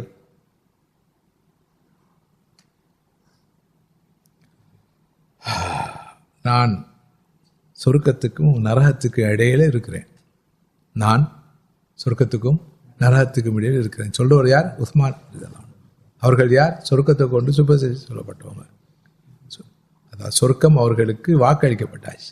அப்படிப்பட்ட ரசூலுல்லாஹ்வுக்கு மிக நெருக்கமான, ரசூலுல்லாஹ்வோட நேசத்துக்குரிய, ரசூலுல்லாஹ்வால் பலபோது பாராட்டப்பட்ட, ஸல்லல்லாஹு அலைஹி வஸல்லம் தவாவுக்காக மிகப்பெரிய அர்ப்பணங்களை தியாகங்களை செய்த உஸ்மான் ரலியல்லாஹு அன்ஹு அவர்கள் சொல்கிறார்கள், நான் சொர்க்கத்துக்கும் நரகத்துக்கும் இடையே நிறுத்தப்பட்டிருக்கிறேன். ஆனால் முடிவு எதுவாக இருக்கும் எனக்கு தெரியாது. போ சொர்க்கத்துக்கு என்று சொல்லப்படுமா, இல்லை நீ போக வேண்டிய இடம் நரகம் என்று சொல்லப்படுமா என்ற நிலை மட்டும் எனக்கு வரும் என்றிருந்தால், நான் மனிதனாக இருப்பதை விட அந்த நேரத்திலே வெறும் சாம்பலாக இருப்பதையே தெரிவு செய்வேன். நான் சாம்பலாகி எனக்கு முடியாது, அந்த கட்டத்தை என்னால் சந்திக்க முடியாது. இங்கால சொர்க்கம் இங்கால நரகம், அல்லாஹ் இந்த பக்கம் அனுப்புவானா இந்த பக்கம் அனுப்புவானா, உள்ள விடுவானா வெளியே வைப்பானா திருப்பி அனுப்புவானா என்ற ஒரு நிலை நாள மறுமையில வரும் என்று இருந்தால், நான் வெறும் சாம்பலாக இருப்பதைத்தான் தெரிவு செய்வேன். அந்த பயங்கரமான நிலையை என்னால் தாங்கிக் கொள்ள முடியாது என்று உஸ்மான் ரலியல்லாஹு அன்ஹு சொல்ற அளவுக்கு பயங்கரமான நிலை தான் அது. இப்போதைக்கு இடைவேளை தரப்படுகிறது. இன்ஷா அல்லாஹ் அதை தொடர்ந்து சந்திப்போம். ரஹீம் நஹ்மதுஹு வ நுஸல்லி அலா ரசூலில் கரீம். மரண வேளையும் மரண வேதனையும் இஹ்திதார் என்று சொல்லப்படுகின்ற மரண வேலையை பற்றியும், சக்ராத்துல் மவுத் என்று வழங்கப்படுகின்ற மரண வேதனை பற்றியும் பேசிக்கொண்டிருக்கிறோம். நாளை மறுநாள் நீண்ட ஒரு காலத்துக்கு பிறகோ அல்ல கிட்டிய எதிர்காலத்திலோ எல்லோரும் போல இந்த மரண வேலைக்கு முகம் கொடுக்க வேண்டியிருக்கும். மரண வேதனையை ஏதோ ஒரு மட்டத்தில் அனுபவிக்க வேண்டிய நிலை வரும் என்று கண்டோம்.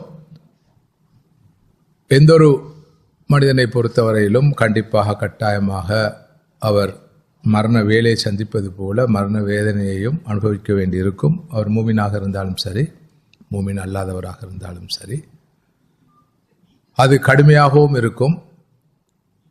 ஆளுக்கால் மரண வேதனையின் அந்த அகோரம் தீவிரம் வித்தியாசப்படும். ஒரு மூமினை பொறுத்தவரையில் அவர் மரண வேதனை அனுபவித்தாலும் அவருக்கு சொல்லப்படுகிற சுபசெய்திகள் காரணமாக அந்த வேதனையை அவரால் தாங்கிக் கொள்ள முடியுமாக இருக்கும், பொறுத்து கொள்ள முடியுமாக இருக்கும். ஆனால் அல்லாஹ்வை நிராகரித்து வாழ்ந்த ஒரு மனிதனை பொறுத்தவரையில் அவர் மரண வேளையில் கைசெய்தப்பட்டு கவலைப்பட்டு மனவேதனையோடு இருப்பார். அதனோடு சக்கராத்துடைய வேதனையும் அவரால் தாங்கிக் கொள்ள முடியாத அளவுக்கு இருக்கும். தனக்கு அடுத்த கட்டமாக என்ன நடக்கும் என்ற அச்சத்தினால், பயத்தினால் அவர் நம்பிக்கை இழந்து இருப்பார். தனது கபருடைய வாழ்க்கை எப்படி இருக்கும், அடுத்த கட்ட மஹ்ஷர் எப்படி இருக்கும், விசாரணை எப்படி இருக்கும், தனது முடிவு எப்படி இருக்கும் என்றெல்லாம் நினைத்து அவர் அங்கலாய்ப்பார். ஏனென்றால் நான் குறிப்பிட்டது போல மரண வேளையில் பல உண்மைகள் அவருக்கு தெரிய வந்துவிடும்.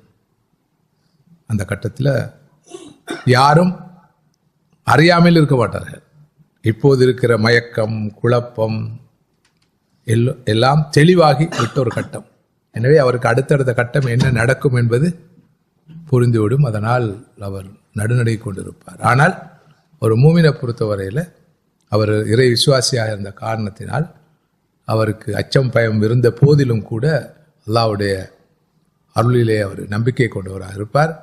தான் செய்த பாவங்கள் குற்றங்களுக்கு அதிகம் தண்டிக்கப்பட்டு விடுவோமோ என்ற பயத்தோடும் அவர் நிச்சயமாக இருப்பார். எனவே இந்த மரணத்தை பற்றிய நினைவும் மரண வேலை பற்றிய நினைவும் மரண வேதனை பற்றிய இந்த நினைவும் ஒரு நாளும் ஒரு மனிதனுக்கு எதிர்மறையான சிந்தனையை கொடுக்க மாட்டாது, நெகட்டிவ் தாட்ஸை கொடுக்க மாட்டாது.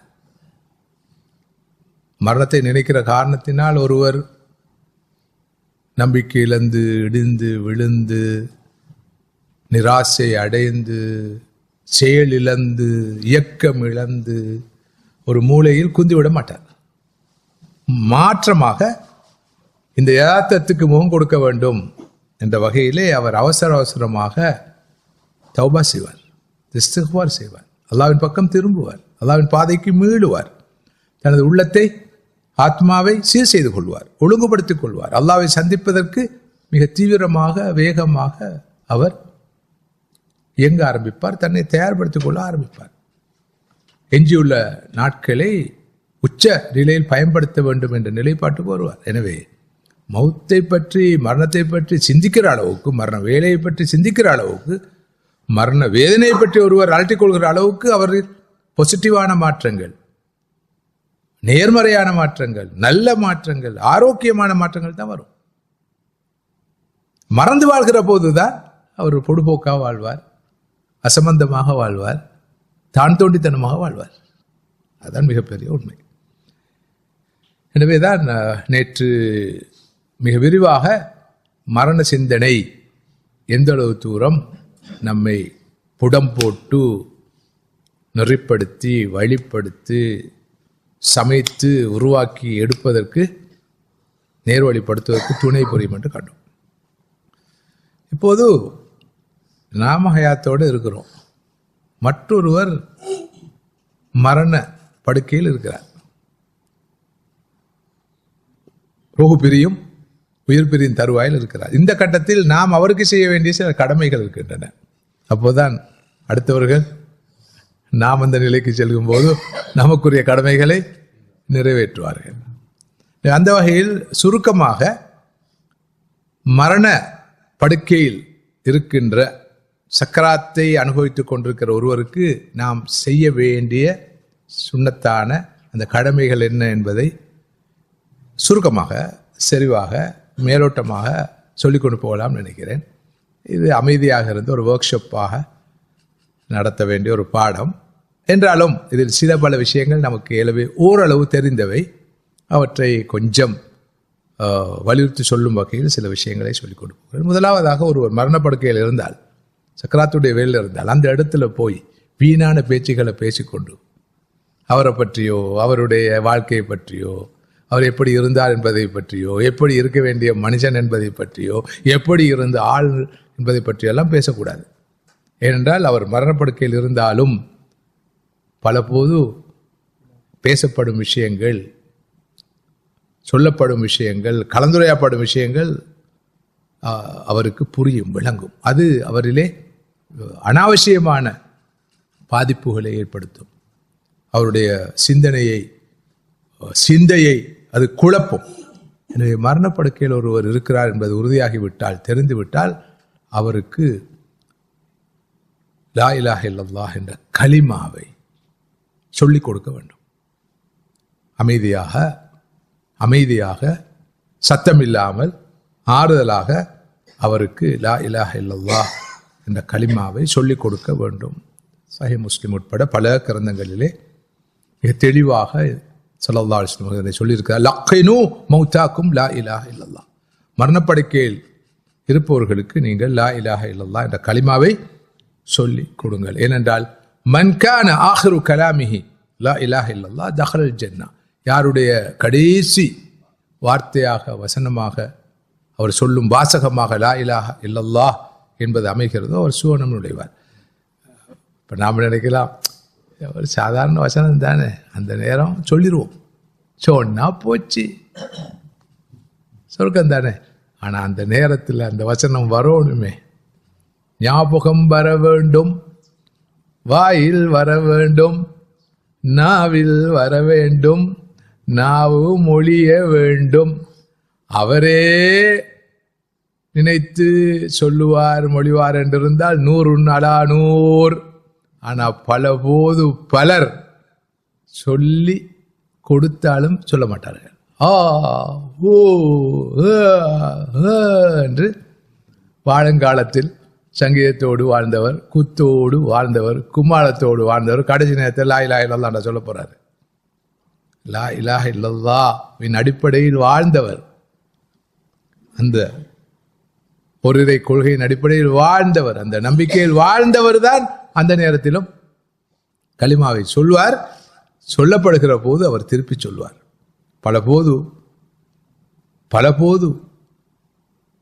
பல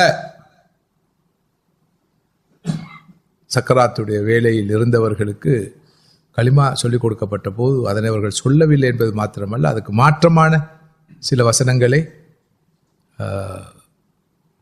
சொல்லியிருக்கிறார்கள். என்றால் அவர்கள் எதில் வாழ்ந்தார்களோ அதுதான் அந்த நேரத்தில் வரும். எனவே நானும் நீங்களும் யாரும் இறுதி நேரத்தில் கலிமா சொல்லி தரும் வரையும் காத்திருக்காமல் இப்போதே கலிமாவின் அடிப்படையில் வாழ்ந்து கலிமாவை அதிகம் மொழிந்து அதனை உள்ளத்தின் ஆழத்தால் உள்வாங்கி கிரகித்து மொழிந்து ஓதி வருவோம் என்றால் இயல்பாக வரும். ஒவ்வொருவரும் எப்படி வாழ்ந்தாரோ அப்படி மரணிப்பார், எப்படி மரணித்தாரோ அப்படி எழுப்பப்படுவார். நேற்று பார்த்தோம் அல்லவா, அவர் எப்படி வாழ்ந்தார். சொல்லதான் சொன்னார், அக்ஸிரு மின் கௌலி லா இலாஹ இல்லல்லாஹ், நீங்கள் அதிகம் அதிகம் லா இலாஹ இல்லல்லாஹ் என்று சொல்லுங்கள், மொழியுங்கள் என்று சொன்னார்கள். சொல்லதான் வாழ்ற காலத்தில் காலையும் மாலையும் எல்லா வேளையும் இந்த கலிமாவை நினைவுபடுத்தியவர், சொல்லி வந்தவர், உச்சரித்து வந்தவர், மொழிந்து வந்தவர், அந்த கட்டத்திலும் நிச்சயமாக சொல்லக்கூடியவராக இருப்பார். எனவே அவர் சொன்னாரோ இல்லையோ, எனக்கு உங்களுக்கும் ஒரு கடமை இருக்கிறது. ஒரு மரண படுக்கையில் இருக்கிற ஒரு மனிதரை பார்க்க போனால், தரிசிக்க போனால், அந்த நேரத்தில் அவருக்கு வீணான வேறு விஷயங்களை சொல்லாமல், வேறு வசனங்களை சொல்லாமல், சிலர் அந்த நேரத்தில் அவருக்கு பெரிய மோட்டிவேஷன் கொடுப்பார்கள். அமைதியா இருங்க, அமைதியா இருங்க, பொறுமையா இருங்க, தாங்கிக்கோங்க, பொறுத்துக்கோங்க. இதெல்லாம் அவசியம் இல்லை, அதை அவர் பார்த்துக்கொள்ளட்டும்.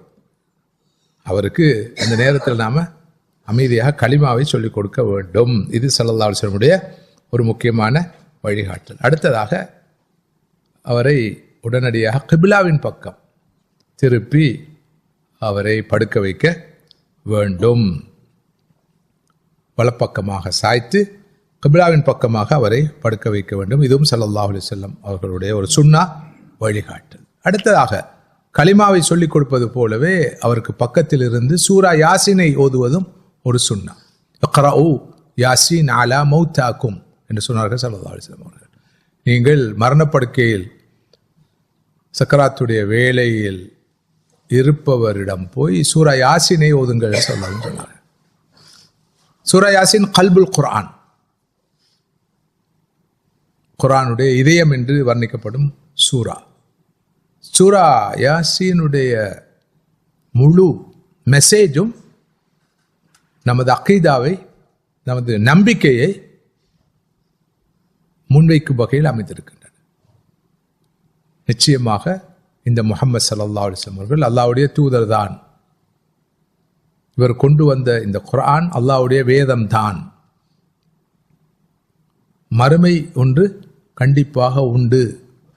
அங்கு ஒருவருக்கு சுவனமோ நரகமோ கிட்டும் கிடைக்கும் முதலான இஸ்லாமிய நம்பிக்கைகளின் அடிப்படைகளை ஆதாரபூர்வமாக சான்றுகளோடு அற்புதமாக சொல்லுகிற ஒரு சூரா தான் சூரா யாசீன். சூரா யாசீன் உதாரணமாக பாருங்கள். யாசீன் வல் குர்ஆனில் ஹக்கீம் இன்னக லமினல் முர்சலீன் அலா சிராத்திம் முஸ்தகீம். யாசீன் அரபு அரிச்சோடு இருக்கிற 2 எழுத்துக்கள். குர்ஆன்ல பார்க்கலாம். குர்ஆனுடைய பல சூறாக்கள் இந்த தனி எழுத்துக்களோடு ஆரம்பிக்கும். அலிஃப் லாம் மீம், அலிஃப் லாம் ரா, ஹா மீம், பா ஹா. இதே போல யா சீன், ஏ சீன். தனி எழுத்துக்களுக்கு பொருள் இல்லை அல்லவா? தனி எழுத்துக்களுக்கு கருத்து இல்லை, பொருள் இல்லை. ஆனா குர்ஆன் இப்படி தனி எழுத்துக்களை சொல்லும். இதுக்கு ஹுரூஃப் முகத்தான்னு சொல்வார்கள். குர்ஆன்ல மாத்திரம்தான் இந்த தனித்துவமான ஒரு ஒழுங்கு இருப்பதை நாம் பார்க்கிறோம். பெரும்பாலும் இந்த தனி எழுத்துக்களை தொடர்ந்து வருகிற வசனம் குர்ஆன் பற்றியதாக இருக்கும். ஹாமீம் தன்சீலுல் கிதாப். அலிஃப் லாம் ரா குர்ஆனை பற்றி வரும். தாஹா மா அன்ஸல்னா அலைக்கல் குர்ஆன லிதஷ்கா. அலிஃப் லாம் மீம் ذلكல் கிதாபு லா ரைப ஃபீ. யாசீன் வல் குர்ஆனில் ஹக்கீம். இந்த தனி எழுத்துக்களை தொடர்ந்து வருகிற வசனம் குர்ஆனை பற்றி தான் பேசும். அல்லாஹ் என்ன சொல்ல வருகிறான் என்றால், ஓ மனிதர்களே, ஓ அரபுகளே, இந்த குர்ஆனை பாருங்கள். நீங்கள் பேசுகிற அரபு மொழியின் அரிச்சுவடியில் இருக்கிற எழுத்துக்களை வைத்துத்தான் இந்த குர்ஆன் இறக்கியுள்ளப்பட்டிருக்கிறது. ஆனால் உங்களால் இந்த குர்ஆனில் உள்ள ஒரு சூறாவை போன்ற ஒரு சூறாவை இயற்ற முடியுமா? ஒரு ஆயத்தை கொண்டு வர முடியுமா? இதுவே எதை காட்டுகிறது? இந்த குர்ஆனை போல், இந்த குர்ஆனுடைய சூறாவை போல், இதில் வருகிற வசனங்களை போல் உங்களால் உருவாக்க முடியாது, இயற்ற முடியாது.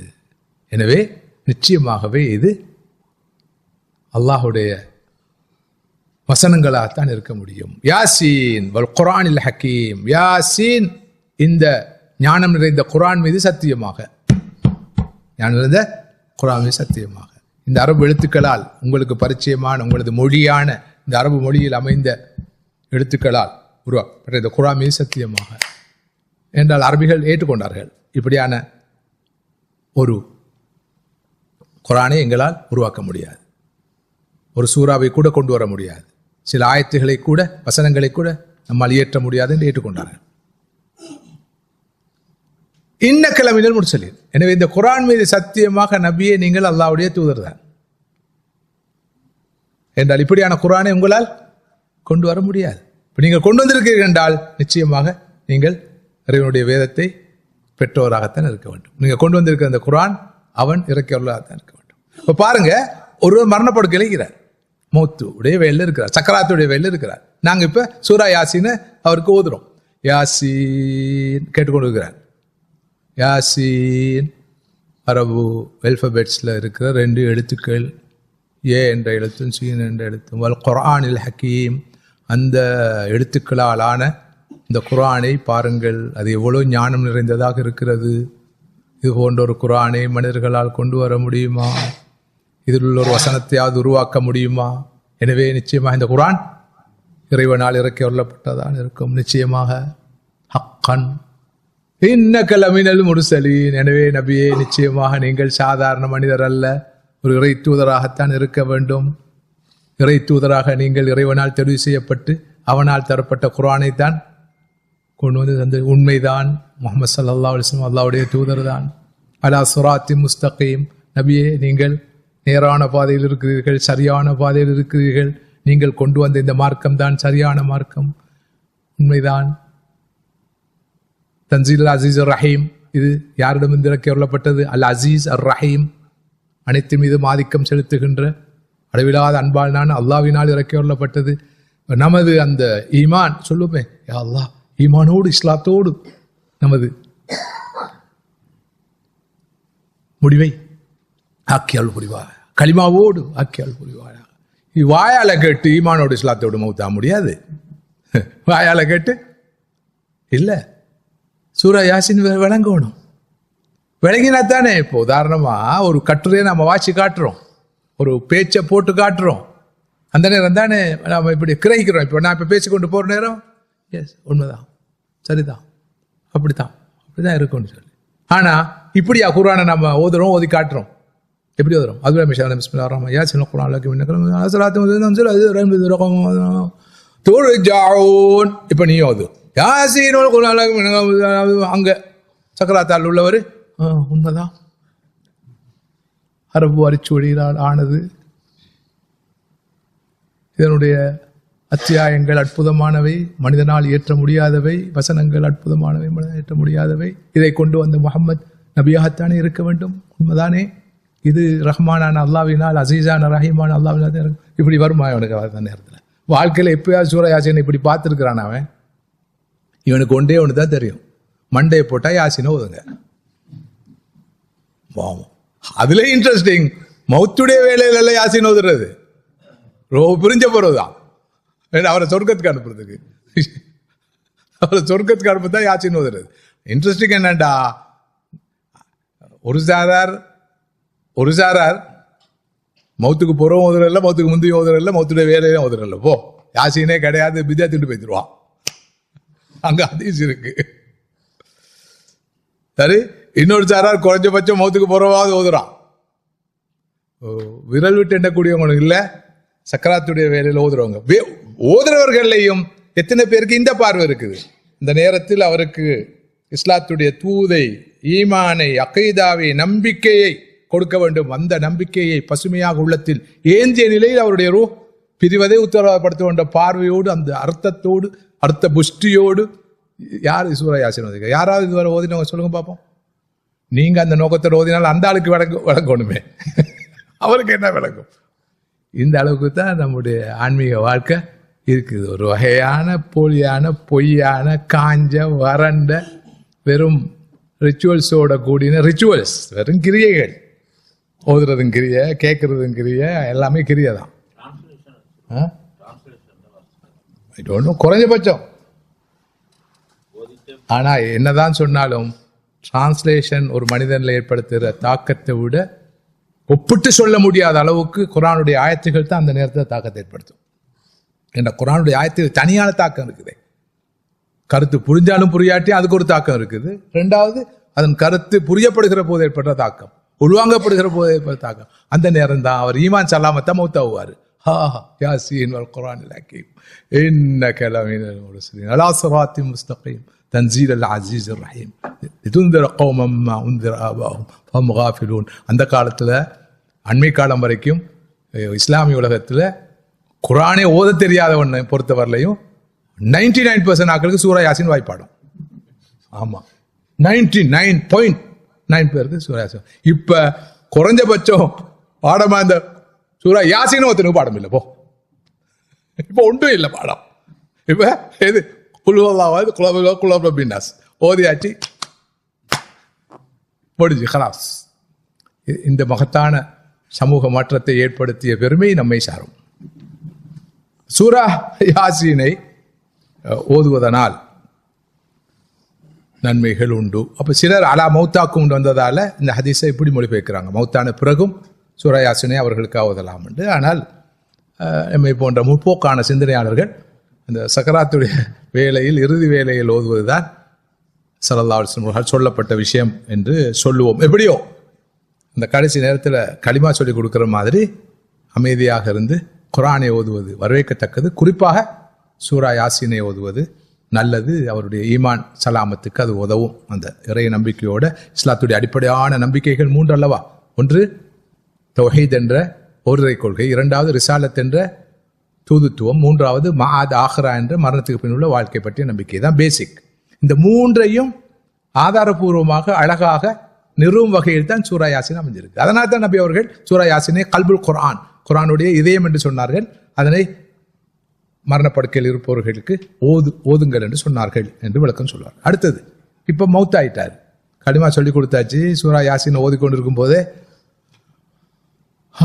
அவருடைய ரூஹ் கைப்பற்றப்பட்டாச்சு. அந்த நேரத்தில் நாம் செய்ய வேண்டிய முதலாவது வேலை அவருடைய கண்களை மூடிவிடணும். ஏன்னா பெரும்பாலும் அந்த சக்கராத்துடைய வேதனையின் காரணமாக கண்கள் திறந்த நிலையில் தான் இருக்கும். உடனடியாக செய்ய வேண்டிய ஒரு வேலை தான் கண்களை மூடி விடுவது. இல்லாத போது தாமதப்படுத்தினால் மூட முடியாத நிலைமை வரும். அது மாதிரி உறுப்புகளை சரி செய்வது, கைகள் கால்கள் எல்லாம் கொஞ்சம் அந்த சக்கராத்துடைய வேதனையின் காரணமாக அவர் தடுமாறி அவர் ஒரு ஒரு ஒரு ஒரு ஒரு ஒரு ஒழுங்கில்லாத நிலையில் இருப்பார். அவருடைய உடலை ஒழுங்குபடுத்த வேண்டியதும் ஒரு முக்கியமான சுன்னாவாக ஸல்லல்லாஹு அலைஹி வஸல்லம் சொல்லப்பட்டிருக்கிறது. அடுத்ததாக உடலை மூடுவது, அவருடைய ஔரத் தடங்களாக உடலை மூடுவதும் ஸல்லல்லாஹு அலைஹி வஸல்லம் சுன்னா. முகத்தை கூட மூடுவது தான், மூடி வைப்பது தான் சரியானது, திறந்து வைக்காமல் மூடி வைப்பது. ஏனென்றால் மௌத்தை தொடர்ந்து அவருடைய உருவத்தில் மாற்றங்கள் வரும். எப்படியான மாற்றங்கள் வரும் என்று நான் விளக்க வேண்டிய அவசியம் இல்லை. மிகவும் கவலைக்கிடமான மாற்றங்கள் உடனுக்குடனே ஏற்படுவதற்கான வாய்ப்பு அதிகம். எனவே முகத்தை திறந்து வைக்காமல் மூடி வைப்பது ஸல்லல்லாஹு அலைஹி வஸல்லம் சுன்னா. ஸல்லல்லாஹு அலைஹி வஸல்லம் வஃபாத்தான போது கூட அவர்களுடைய முகம் உட்பட முழு உடம்பும் ஒரு போர்வையால் மூடப்பட்டதாக அன்னை ஆயிஷா ரலியல்லாஹு அன்ஹா அவர்கள் சொல்லும் செய்தி சஹீல் புகாரி சஹீஹ் முஸ்லிமிலே பதிவாக இருக்கிறது. அதே போல ஜனாசாவை முத்தம் விடலாமா? நெருக்கமான மனிதர்கள் வஃபாத்தானால் அப்படி ஒரு உணர்வு பிறக்கும்.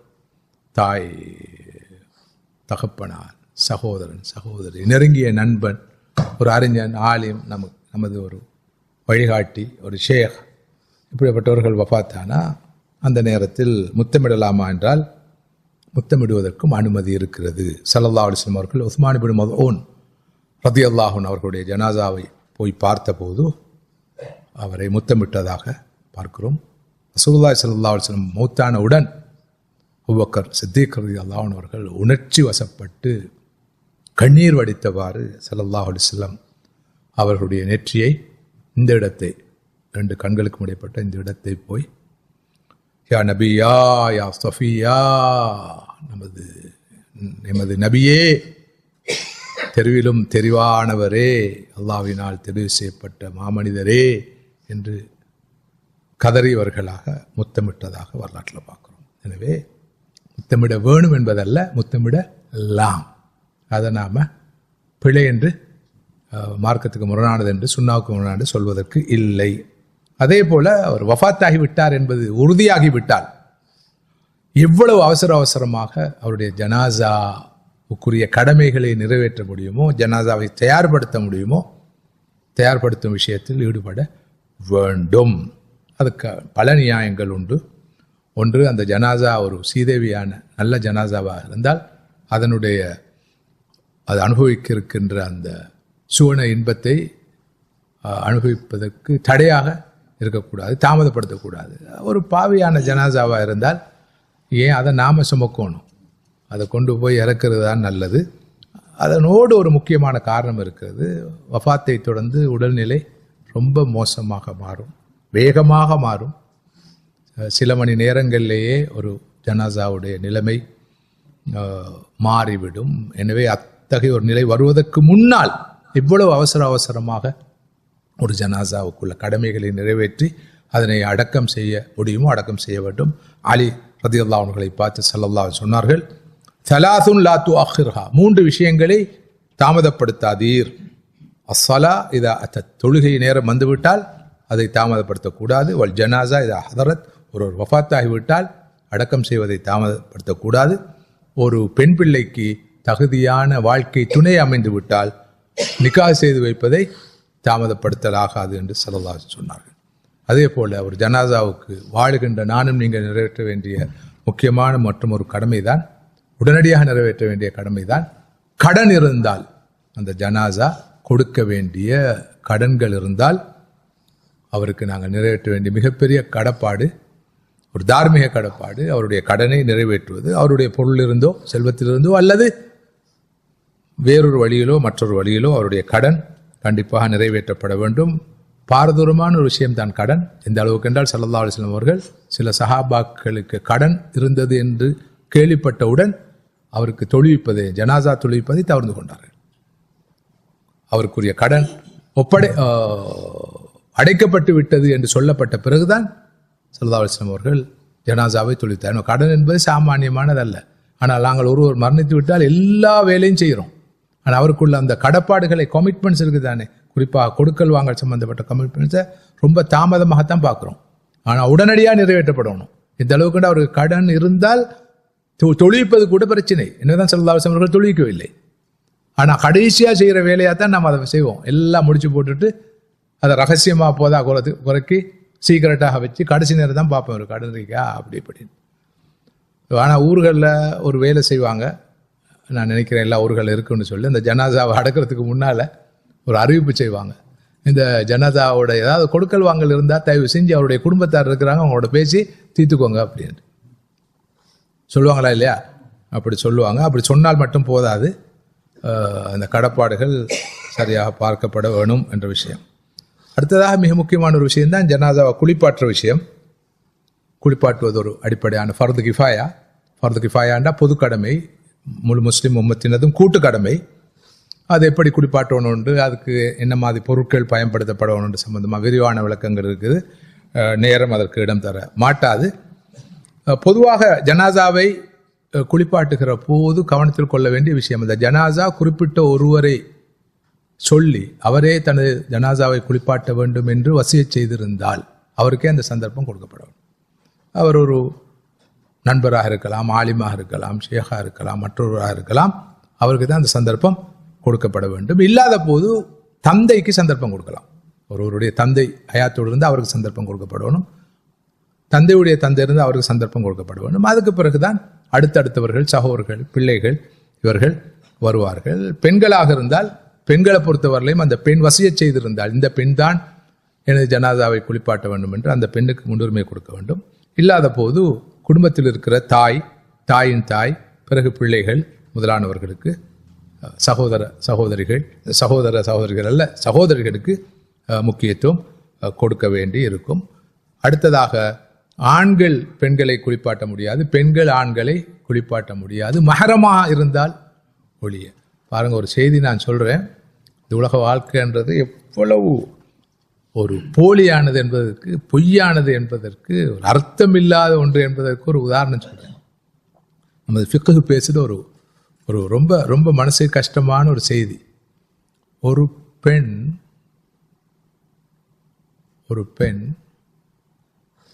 ஹாமிலாக இருக்கிறான், அதாவது கர்ப்பவதியா இருக்கிறான். சரி, கணவன் வஃபாத் ஆயிட்டார். அந்த கணவனை குளிப்பாட்டுறதுக்கு யாரும் இல்லை வச்சுக்கொள்வோம். இப்போ பெண்ணுக்கு குளிப்பாட்டலாம், மனைவிக்கு குளிப்பாட்டலாம். ஆனால் குளிப்பாட்டுறதுக்கு போகிற நேரத்தில் குழந்தை கிடைச்சால் அந்த பெண்ணுக்கு அவரை குளிப்பாட்ட முடியாது. ஏன் தெரியுமா? அவருடைய இத்தா முடிவடைகிறது. இவர் மௌத்தாகி குழந்தை கிடைச்சிட்டால் 1 நாள், 5 நாள், 10 நாள், 20 நாள், அதுக்குள்ள குழந்தை கிடைச்சாலும், பிரசவம் இடம்பெற்றாலும், அல்லது அது பல மாதங்கள் போனாலும், குழந்தை கிடைக்கும் வரைக்கும், பிறக்கும் வரைக்கும் இதாக இருக்கணும். ஆனால் குளிப்பாட்ட போகிற நேரம் பார்த்து பிள்ளை பிறந்துட்டா இவருக்கு ஜனாசாவை குளிப்பாட்ட இயலாது. ஏண்டா, இப்போது அவர் அந்த ஜனாசாவின் மனைவி அல்ல.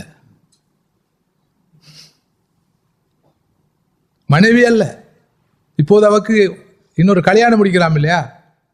இதான் முடிஞ்சாச்சு. குழந்தை பிறந்த என்ன ஒரு சொல்றேன்னா, இதுதான் யதார்த்தம். எனவே நம்ம விழித்துக்கொள்ள வேண்டியிருக்கு. நிறைய பேர் பாவம் செய்யறது தனக்காக அல்ல, மாறு செய்யறது தனக்காக அல்ல, ஹராமா சம்பாதிக்கிறது தனக்காக அல்ல, அல்லாஹ்வை மறந்து ஓடு என்று ஓடுறது தனக்காக அல்ல, இரவு பகலாக்கி உழைக்கிறது தனக்காக அல்ல, சம்பாதிக்கிறது தனக்காக அல்ல, ஒரே நேரத்தில் ஒழுங்கா தொழாம விடாத பாடுபடுறது, ஜில்மால் கோல்மால் எல்லாம் மாலும் போடுறது தனக்காக அல்ல. வாழ வைக்கொண்டு யார? இவ்வளவுதான் தொடர்பு.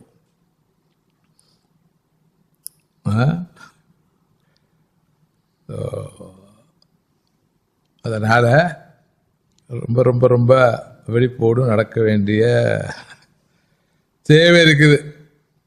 சரி, குளிப்பாட்ட முடியாது ஜனாசாவை. ஏன்? சிதைந்து போயிருக்கு, அழுகி போயிருக்கு. சுனாமி நேரம் நடந்துச்சு இலங்கையில், நாமெல்லாம் ஃபத்வா கொடுத்தோம். இலங்கை ரேடியோவிலே சொன்னோம், 10 நாள் 15 நாட்களுக்கு பிறகு கிடைச்சா எல்லாம் அழுகி ஊதி 3-4 மடங்காக வீங்கி ஒரு ஜனாசா தொட முடியாது, கிட்ட போக முடியாது, தொடவும் முடியாது. என்ன பண்றது என்ற ஒரு பிரச்சனை வந்துச்சு. பேசிக்கலி குளிப்பாட்டப்படும், கண்டிப்பா கடமை. குளிப்பாட்ட முடியாத போது தயமம் செய்யலாம். தயமம் செய்ய முடியாத போது என்ன செய்யறது? தூரத்திலிருந்து தண்ணியை ஊற்ற வேண்டியதுதான், இது போட்டு அடக்க வேண்டியதுதான். அதே போல ஜனாசாவை குளிப்பாட்டுறது ஒரு அமல், அது ஒரு அடிப்படை கடமை, சமூகத்தின் மீதான ஃபர்து கிஃபாயா. யார் முந்தி போய் குளிப்பாட்டுறாரோ அவர் ஒரு நல்ல காரியத்தில் பங்கேற்றார், அதுக்குரிய சவாபு கிடைக்கும். அவ்வாறு ஜனாசாவை குளிப்பாட்டியவர் குளிக்கிறது சுன்னா. ஜனாசாவை குளிப்பாட்டியவர் குளிப்பது சுன்னா. ஒரு ஷஹீதை குளிப்பாட்டலாமா, கண்டிப்பாக குளிப்பாட்ட வேணுமா, அவருக்கு கஃனிட வேணுமான்றதுல கருத்து வேறுபாடு இருக்குது. பொதுவாகவே ஒரு ஷஹீதை அல்லாஹ்வுடைய பாதையில் தெளிவாக முடிவாக போராடி மரணித்தவரை குளிப்பாட்ட வேண்டிய அவசியம் இல்லை, கஃனிட வேண்டிய தேவையும் இல்லை.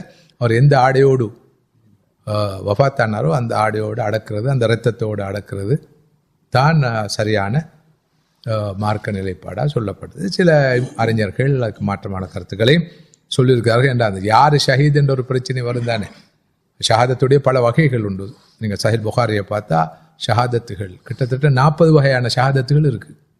ஒரு ஷஹாதத்தை பெறுவதற்கு 40 ஹதீஸ்கள் எல்லாம் தொகுத்து பார்க்கிற போது, உதாரணமாக அல் கரிக்கு ஷஹீத், தண்ணீரில் மூழ்கி வஃபாத்தானவர் ஷஹீதுன்னு வந்திருக்கு.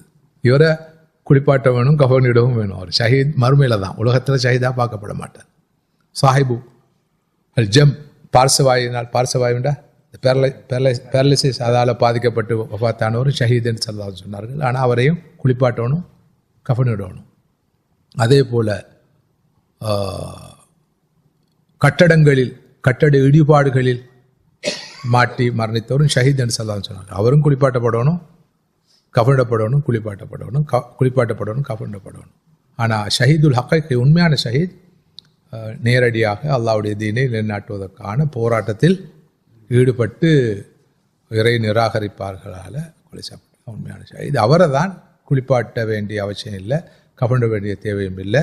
அவர் எந்த நிலையில் வஃபாத்தானாரோ அந்த நிலையில் எழுப்பாட்டப்படுவார்னு சொன்னார்கள் ஸல்லல்லாஹு அலைஹி வஸல்லம் அவர்கள்.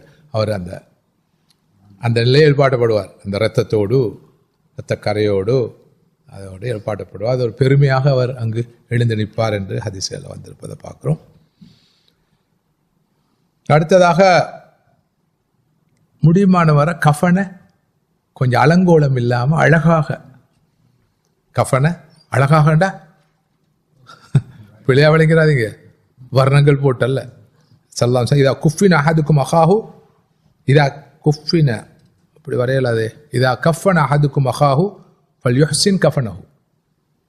ஒருவர் தனது சகோதரருக்கு கஃனிடும் போது அழகான முறையில் கஃனிடட்டும், அதாவது கொஞ்சம் அழகா வடிவா எப்படி நாம் ஒருவரை அணிவிப்போமோ அதே போல அவரை அணிவிக்க சஹீஹ் முஸ்லிமில் வருகின்ற ஹதீஸ்.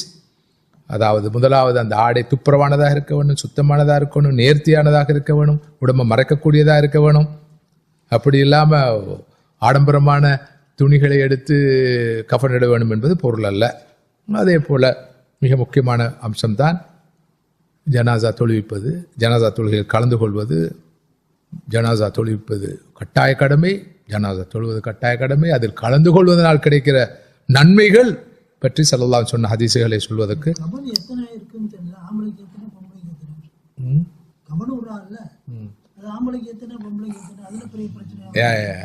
கஃனிடப்படணும். அது எத்தனை துணிகள், அப்படிதான் இருக்கு. ஆனா எங்க ஊர்ல ஆம்பளை இருந்தா 4, பொம்பளை இருந்தா 7. இவர் இருக்கிறாரே இதுல எக்ஸ்பர்ட். ஆமா, எத்தனை ஜனாசா அடக்கம் செஞ்சுக்கிறீங்க? இல்ல சொல்லுங்க, ஒரு படிப்பினைக்கு சொல்லுங்கல்ல. மாஷா அல்லாஹ். தேவையான பிராக்டிக்கல் விளக்கங்கள் தேவைண்டா நீங்க அவர்கிட்ட கேட்டுக்கோங்க. இல்ல உண்மையிலே சொல்லுவார். சரி, நான் நினைக்கிறேன். ஆமா, நேரம் முடிஞ்சிட்டு. இது போக இன்னும் ஒரு 50-60 விஷயங்கள் இருக்குது. இந்த ஜனாசாவோட சம்பந்தப்பட்ட கடமைகள் உண்டு. இன்னும் 50-60 விஷயங்கள் இருக்குது. நான் நினைக்கிறேன் அதனை தொடர முடியாது. நீங்கள் தேடி படித்துக் கொள்ளுங்கள். நம்ம 3வது பகுதிக்கு போகணும் இன்ஷா அல்லாஹ். நாளைக்கு இந்த மரணம் முதல் மறுமை வரை. எனவே அடுத்த கட்டம் கபரு, மறுமை என்ற பகுதியை பார்க்கணும். ஆனால் ஒரு ஜனாசாவுக்கு நிறைவேற்ற வேண்டிய கடமைகள் என்ற வகையில் எஞ்சியுள்ள கடமைகளை இன்ஷா அல்லாஹ் நீங்கள் படிக்க வேண்டும். என்றால் இது நம்மீதுள்ள முக்கியமான மார்க்க கடமை என்ற காரணத்தினால் படிக்க வேண்டும். அல்லாஹ் சுப்ஹானஹு வ தஆலா நமது இறுதி வேளையை எல்லா வகையிலும் ஹைரானதாக ஆக்கி அல்புரிவானாக. நமது சக்கராத்துடைய வேதனையை இலகுபடுத்தி வைத்தல்வானாக. எல்லோருக்கும் நல்லமலோடு கூடிய நீண்ட ஆயுளை தந்து அல்புரிவானாக. ஆஃபியத்தோடு ராகத்தோடு கூடிய ஆயுளை தந்து அல்புரிவானாக. வாஹிர் தஅவானா அல்ஹம்துலில்லாஹி ரப்பில் ஆலமீன். அஸ்ஸலாமு அலைக்கும் வரஹ்மத்துல்லாஹி வபரகாத்துஹு. சுப்ஹானல்லாஹி வபிஹம்திஹி சுப்ஹானக்கல்லாஹு வபிஹம்திஹி அஷ்ஹது அல்லா இலாஹா இல்லா அன்த அஸ்தக்ஃபிருக்க. சகோதரர்